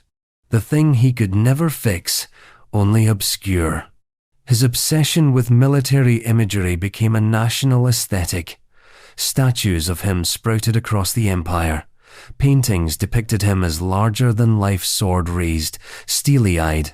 Yet in private, his moods collapsed. He brooded. He panicked. He surrounded himself with yes-men and dismissed those who challenged him.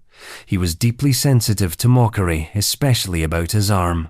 Foreign caricatures, especially British and French ones, frequently depicted him with a shriveled limb, and he was enraged by them.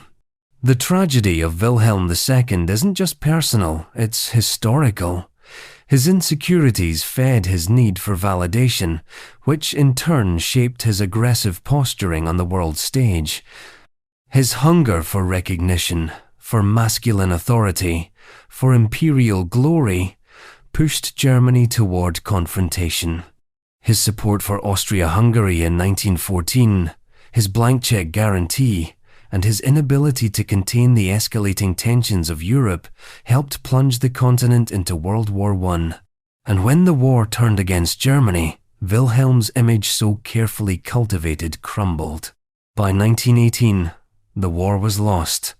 Revolution broke out in Berlin. Wilhelm abdicated and fled to exile in the Netherlands. The Iron Kaiser, who had once marched with troops and shaken hands with emperors, now lived in a Dutch manor, feeding ducks and reading war memoirs. He died in 1941, under the shadow of a Second World War he had helped make possible. In the end, Wilhelm was a man shaped by a single, silent flaw. His left arm didn't just hang at his side, it haunted every gesture, every word, every political decision.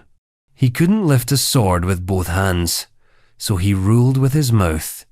He couldn't match the image of the perfect Prussian warrior, so he invented one and forced the world to believe it. But history doesn't remember the sleeve, it remembers the tremble behind it. And while Wilhelm's deformity was buried in silk and steel, the next monarch made no attempt to hide his disorder. He couldn't. His reign was filled with episodes loud, public, dangerous, and his mental illness shook an entire court into a state of polite panic. Next, Christian VII of Denmark, Norway. Christian VII of Denmark, Norway. Some kings reigned with swords, others with words. Christian VII of Denmark, Norway reigned with confusion, silence, and sudden shrieks in the dark. His court became a shadow theatre, nobles tiptoeing around outbursts, doctors prescribing dreams, and political factions governing in the vacuum left by a monarch who couldn't be trusted with a sentence, let alone a state. His reign officially from 1766 to 1808 was one of the most surreal in European history. Because while Christians sat on the throne, the question of who was really ruling changed almost monthly. Was it his stepmother, his doctor, his wife, his mistress, his half-brother? At any given point, Christian was king in name and puppet in practice, his mental illness not merely a personal burden, but a national crisis. He was born in 1749, the only surviving son of King Frederick V of Denmark and Louise of Great Britain, a daughter of George II. Like most royals, Christian was groomed from childhood to rule. But from early on, there were signs that something was deeply off.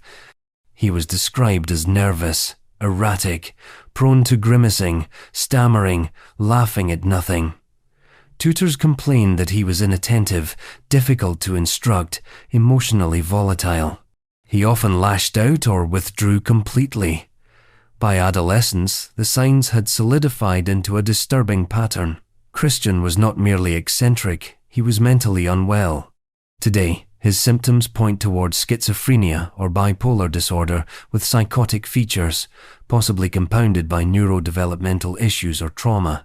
He suffered from hallucinations, paranoia, severe mood swings, tics, and obsessive behaviors. He was prone to long periods of listlessness followed by manic energy, during which he would act out violently or engage in bizarre rituals. But there was no diagnosis in the 18th century, only fear. When Christian became king at the age of 17, the court tried to stage manage him. His council hoped the marriage would stabilize him. He was quickly wed to his 5-year-old cousin, Caroline Matilda of Great Britain, his own cousin, because of course, and while the wedding ceremony was impressive, the marriage was anything but. Christian reportedly ignored his wife from the start. He spent more time with prostitutes and drunken companions than with his queen. He was erratic and cruel. He mocked her in front of the court, publicly humiliated her. He walked through the palace in rags or sometimes completely nude. He mutilated himself. He struck servants without warning. He often babbled incoherently during council meetings. On some nights, he was said to bark like a dog. This was not eccentricity. This was full-blown psychiatric collapse happening inside a palace, gilded with candles and crowned with diplomatic expectations. The nobility was horrified. But they could not depose him. Not yet. The machinery of monarchy demanded that they protect the illusion, even as it became harder and harder to maintain. Enter Johann Friedrich Struensee. A German physician, Struensee was brought in to manage the king in 1768. He was a man of enlightenment, ideals, rational, progressive, intellectual. He was also dangerously ambitious. At first, Struensee's effect on Christians seemed miraculous. The king calmed slightly, became more coherent. The hallucinations didn't vanish, but the rage softened. He began to sleep, eat, function, at least in a ceremonial capacity. Behind the scenes, Struensee was quietly assuming power. He became the king's personal physician, chief advisor, and eventually de facto regent. The king signed whatever he was told. In 2 years, Struensee pushed through over 1,000 reforms, abolishing torture, introducing press freedom, limiting noble privileges, reforming education and law. Enlightenment, at full speed. But this wasn't just a political story. It was also personal. Struensee was soon having an affair with Queen Caroline Matilda. It was open, scandalous, and known by everyone except Christian himself, or perhaps even him, depending on the day. They paraded around the court, rode horseback together, smiled in portraits. The queen became pregnant.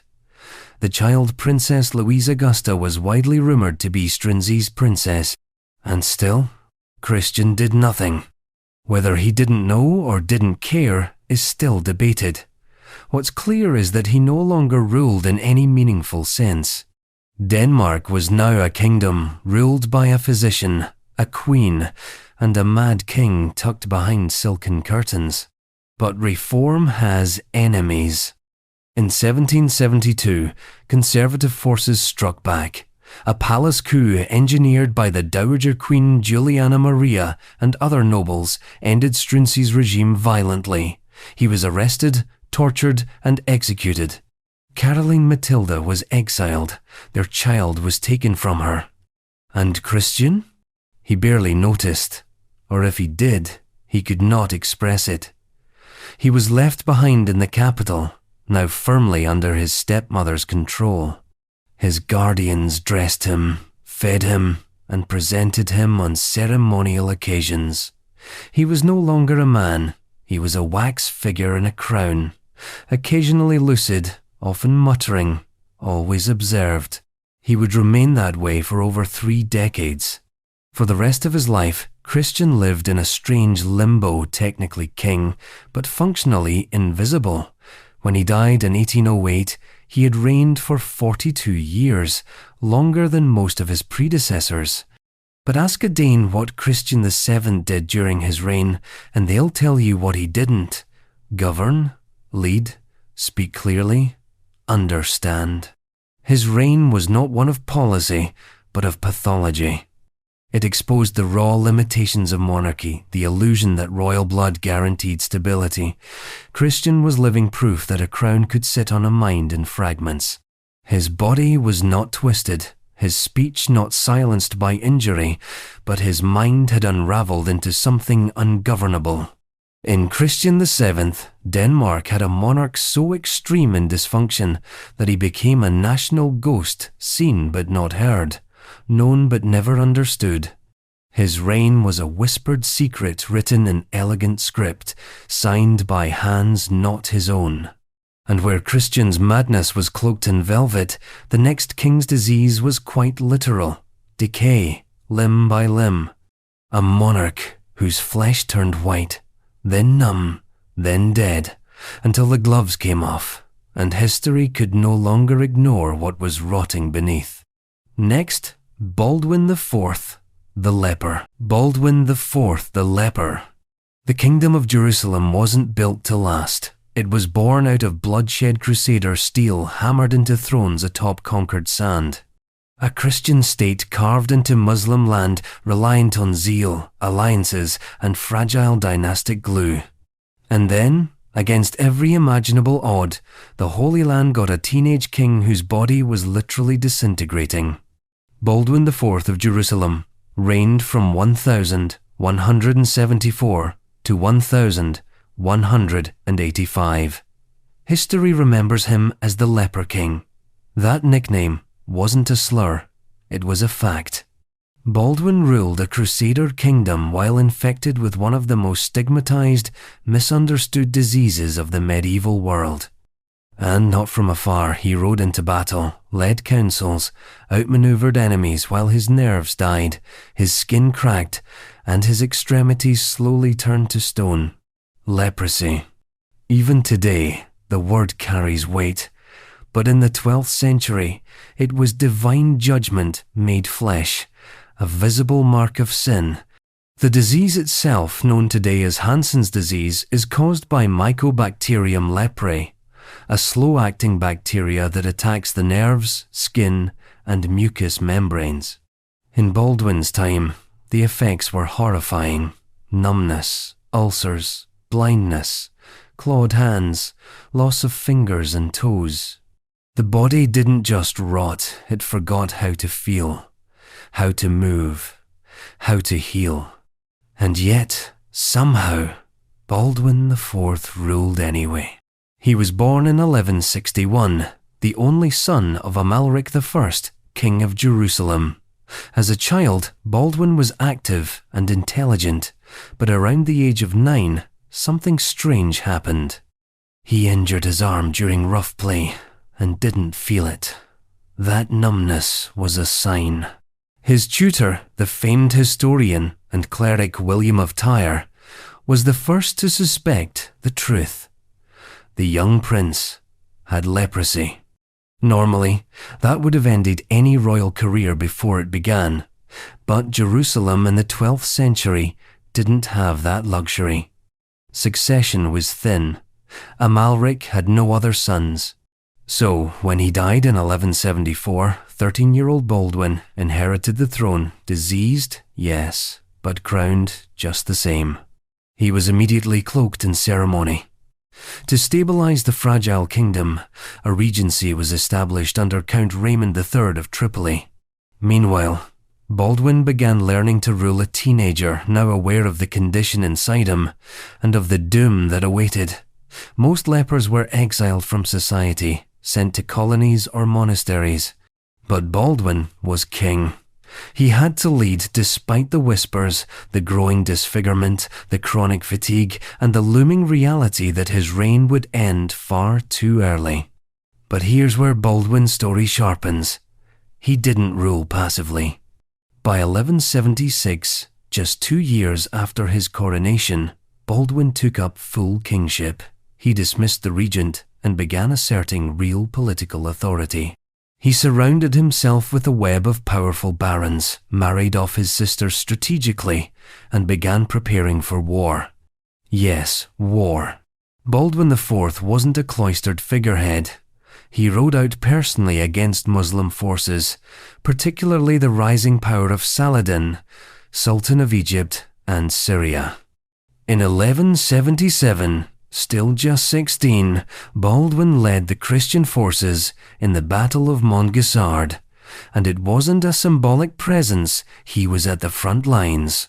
Despite his worsening condition, his hands beginning to claw, his face pale and cracked, he commanded the army with skill and fury. Outnumbered by Saladin's forces nearly 5-1, the Kingdom of Jerusalem achieved a miraculous victory. The teenager in agony became a hero, a symbol, a myth in real time. Of course, myth has a cost. Behind the victories, Baldwin's health was crumbling. He wore gloves to cover lesions, walked with assistance, began losing vision in one eye. His fingers began to curl. He could no longer use cutlery properly. He was often carried rather than walked, but still he ruled. The court became a fortress of silence around him. No one dared speak of his condition openly. Ceremonies continued as if his limbs weren't withering. Letters were signed, decisions made. But the unspoken truth, everyone knew it. Baldwin IV was dying slowly and ruling fiercely. He knew he would never produce an heir, so succession became an obsession. His sister, Sibylla, was married off to William of Montferrat, who died shortly after. She then married Guy of Lusignan, a man Baldwin never trusted. He feared Guy was weak, power-hungry, and politically inept. Baldwin, even as his fingers fell numb, tried to block Guy from inheriting the throne. He named Sibylla's son by her first husband Baldwin V as co-king. That's how desperate things had become. A boy with leprosy appointing a child to rule alongside him to prevent a disaster he saw coming. It worked, for a while. But the disease was winning. By 1183, Baldwin could no longer ride. His face was disfigured. He suffered from chronic infections, skin ulcerations, partial blindness, and what must have been unimaginable pain. And still he ruled. He ordered campaigns. He negotiated with Saladin. He passed reforms.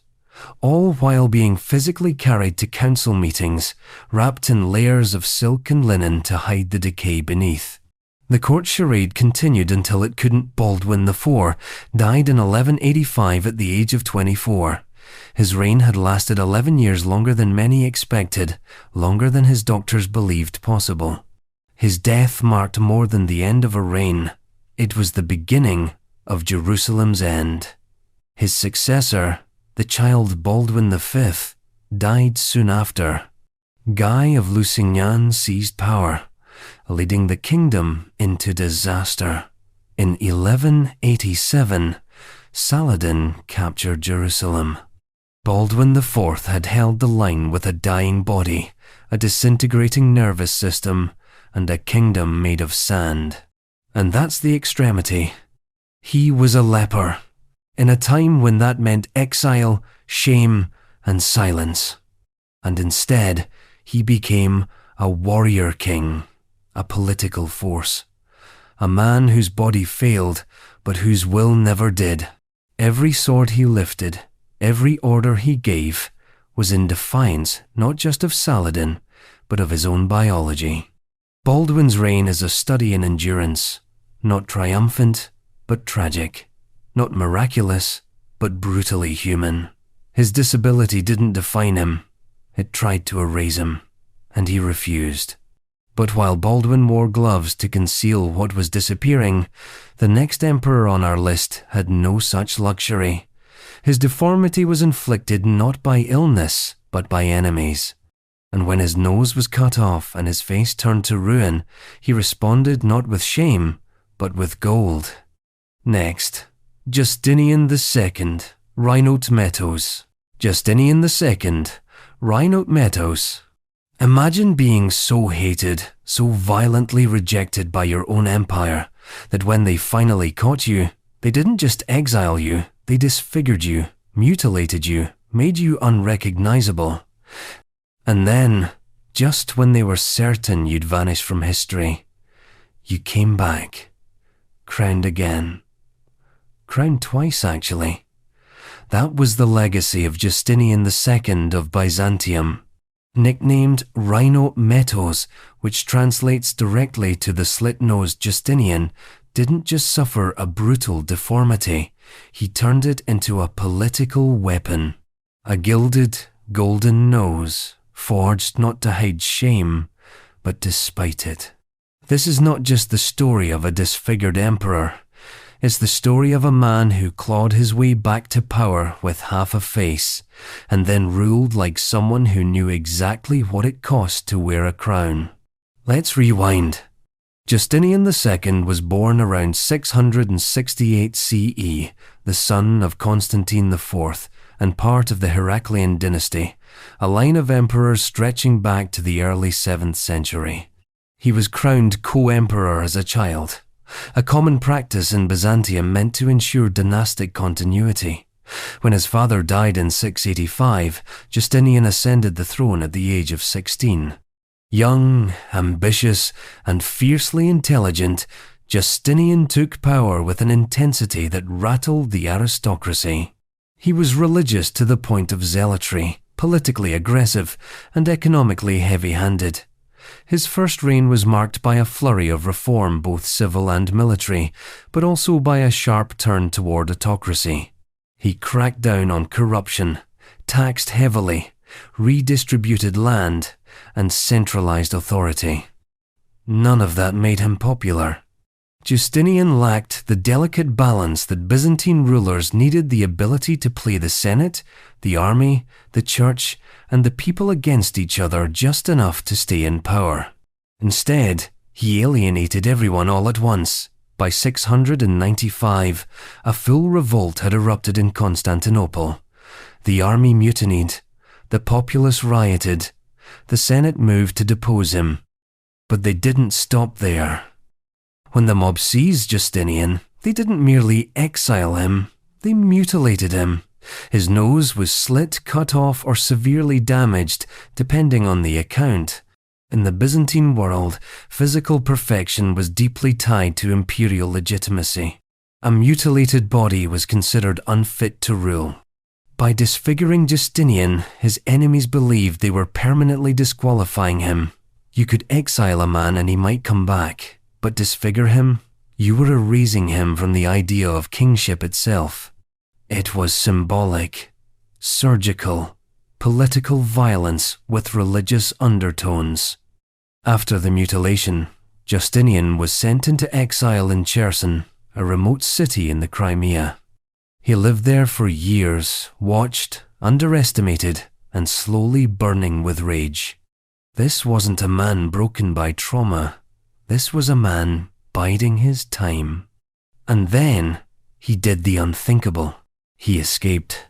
He rallied allies, most notably the Bulgar Khan Tervel, and returned to Byzantium with a small army in 705. The city was taken in a stunning coup. Justinian re-entered Constantinople by night, through a secret passage in the city's massive Theodosian walls. When dawn broke, he was emperor again. The court was stunned. The people were terrified. This was not the same Justinian. He returned with a face transformed, reportedly wearing a golden prosthetic nose crafted to replace what had been cut away. It wasn't subtle. It wasn't cosmetic. It was a statement. The emperor was back, and he had gilded his mutilation. That's what made Justinian II so extreme. He didn't hide his deformity. He elevated it. He made it part of his mythos, a ruler who had been flayed and returned in gold. Byzantine iconography, which had previously idealized emperors with youthful, symmetrical features, now had to reckon with a monarch who bore the mark of vengeance on his face. But with the comeback came the cruelty. Justinian's second reign, from 705 to 711, was defined by revenge. He unleashed purges on those who had deposed him, mutilated senators, and executed rivals. He ruled with a mixture of paranoia and fury. Diplomatically, he launched aggressive military campaigns, trying to restore Byzantine influence across the Balkans and Asia Minor. Some were successful, many were not. His enemies feared him more than ever, but they also waited. In 711, another revolt rose, this time led by a general named Philippicus. Justinian, caught off guard and betrayed by his own troops, was captured. No exile this time. He was executed, along with his 6-year-old son Tiberius, who had also been crowned co-emperor. The Heraclian dynasty ended with blood on the floor, and yet Justinian II left a legacy, unlike any other emperor, before or after. In a world that equated physical deformity with divine disfavor, Justinian ripped that logic apart. He proved that power didn't need a perfect face. That legitimacy could be reclaimed not just through politics, but through spectacle. His golden nose wasn't a prosthetic, it was propaganda, a portable icon, a reminder that the empire had tried to erase him and failed. Where others ruled with robes and crowns, Justinian ruled with his wound. He made trauma imperial, made disfigurement imperial, made pain part of the costume. His story isn't inspirational, it's terrifying. This wasn't resilience, this was obsession. The need to return not to heal, but to dominate. Because that's the cost of deformity in the palace. You're either buried by it, or you build your throne out of it. And while Justinian wore his wound like a medallion, the next emperor on our list wouldn't get that chance. His disability wasn't symbolic, it was functional. Final. When his eyes were taken, so was his empire. And history nearly forgot he ever existed. Next, Constantine VI. Constantine VI. Byzantium was a land of contradictions where theology became policy, emperors became monks, and a mother could blind her own son in the name of Christ, order, or just raw political power. Constantine VI, the last emperor of the Isaurian dynasty, lived and died in that brutal logic. He was crowned a child, ruled as a ghost, and lost his throne and his sight to his mother. Not to battle, not to foreign invasion, but to a palace coup with holy justifications and knives drawn under veils of incense. Born in 771, Constantine VI was the only son of Emperor Leo IV and Irene of Athens, a woman who would go on to become one of the most powerful and controversial figures in Byzantine history. At age 5, Constantine was crowned co-emperor. At age 9, his father died. And just like that, the Roman Empire in the East was in the hands of a boy and his mother. For the first decade of his reign, Constantine was a boy in a golden cage. Irene ruled as regent, wielding imperial power from behind the curtain. And she wasn't merely filling the role temporarily, she was expanding it, asserting authority more aggressively than many male rulers before her. A devout iconophile during the bitter age of iconoclasm, she reversed policies of her husband and predecessors, restoring the veneration of icons and convening the Second Council of Nicaea in 787. But her son, growing older and more aware, began to chafe under her control. By the time Constantine turned 16, he wanted to rule in name, and in fact, tensions mounted. Irene clung to power, and the courts divided into two camps, those loyal to the Empress Regent and those who supported the young emperor. Factions schemed, intrigues brewed. In 790, Constantine made his move. With support from military leaders, especially in the Armeniac theme, one of the powerful provincial armies, he staged a coup. Irene was stripped of power and confined to the palace. For a brief moment, Constantine VI ruled alone. And almost immediately, everything fell apart. He was young, inexperienced, and paranoid. His decisions were inconsistent. He exiled trusted advisors, then recalled them. He made enemies in the church and failed to maintain support among the military. His biggest political blunder came in 795 when he divorced his first wife Maria of Amnia and married his mistress Theodot, a move that enraged the church and sparked what's now called the Moakian controversy. Clergy protested, monks revolted, public confidence eroded. Constantine already seen as weak, now looked dangerously unstable, and the court began to whisper again. Maybe Irene had been right. Meanwhile, she waited. In 792, Constantine had made a critical mistake. He reinstated Irene as co-emperor, likely in a misguided attempt to pacify internal factions, but that gave her legitimacy, a title, a foothold. Slowly, she rebuilt her network of loyalists. Then came the collapse. In 797, with Constantine isolated and unpopular, Irene struck. Her palace faction staged a quiet, efficient coup. Constantine was seized, imprisoned, and most notoriously blinded. It wasn't just a brutal gesture. In Byzantine law and culture, a blind man could not be emperor. Physical wholeness was considered a reflection of divine favor. Blinding was the political erasure of a person. And this wasn't a discrete punishment. According to some sources, the blinding was so violent that Constantine may have died shortly after from the wounds, or from shock. Others claim he lived for several more years, imprisoned, mutilated, and forgotten. But he was gone, in every way that mattered. Irene was now sole ruler of Byzantium, the first woman to rule the Roman Empire in her own right. She didn't rule as a regent or as a consort, she ruled as Basileus, the male form of emperor, not Basilissa. Her face appeared on coins, her name in decrees, but her path to power was carved in the eyes of her son.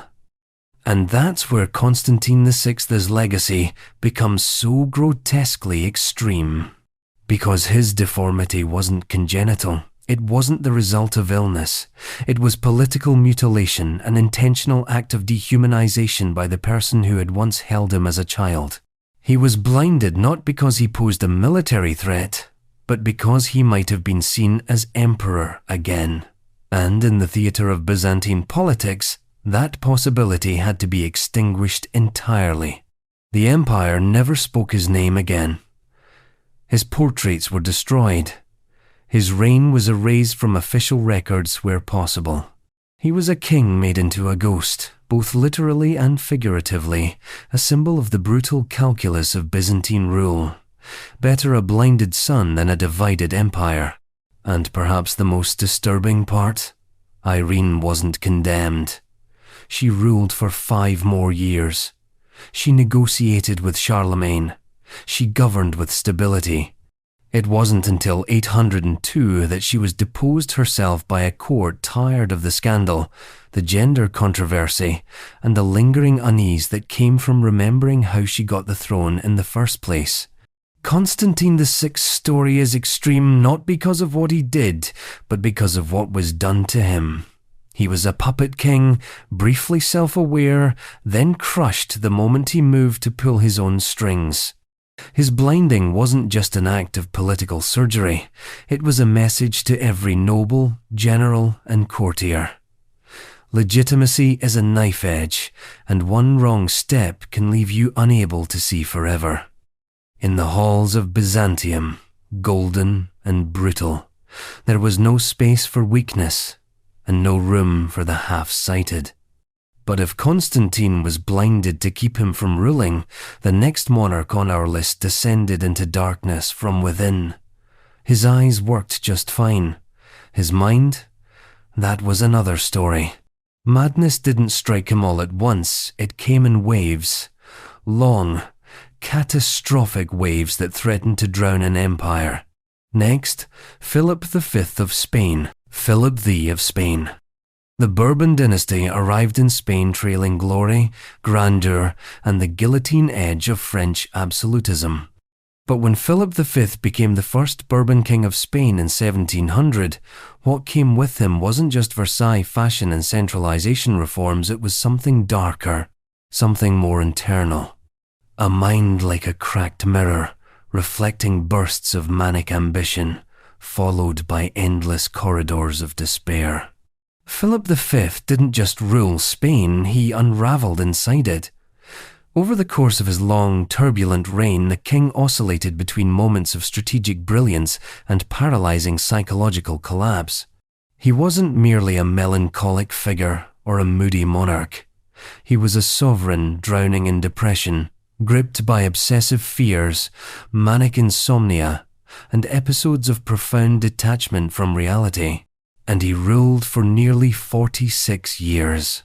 Born in 1683 at Versailles, Philip was the second son of the Grand Dauphin of France and the grandson of Louis XIV, the Sun King himself. He wasn't supposed to be a king of France or anywhere else. But in 1700, the childless Charles II of Spain died, leaving a crumbling empire and no heir. His will named Philip as successor. With this, the Spanish Habsburg line ended and the Bourbon dynasty began. It also triggered the War of the Spanish Succession, a full-blown continental conflict that turned Europe into a chessboard soaked in gunpowder.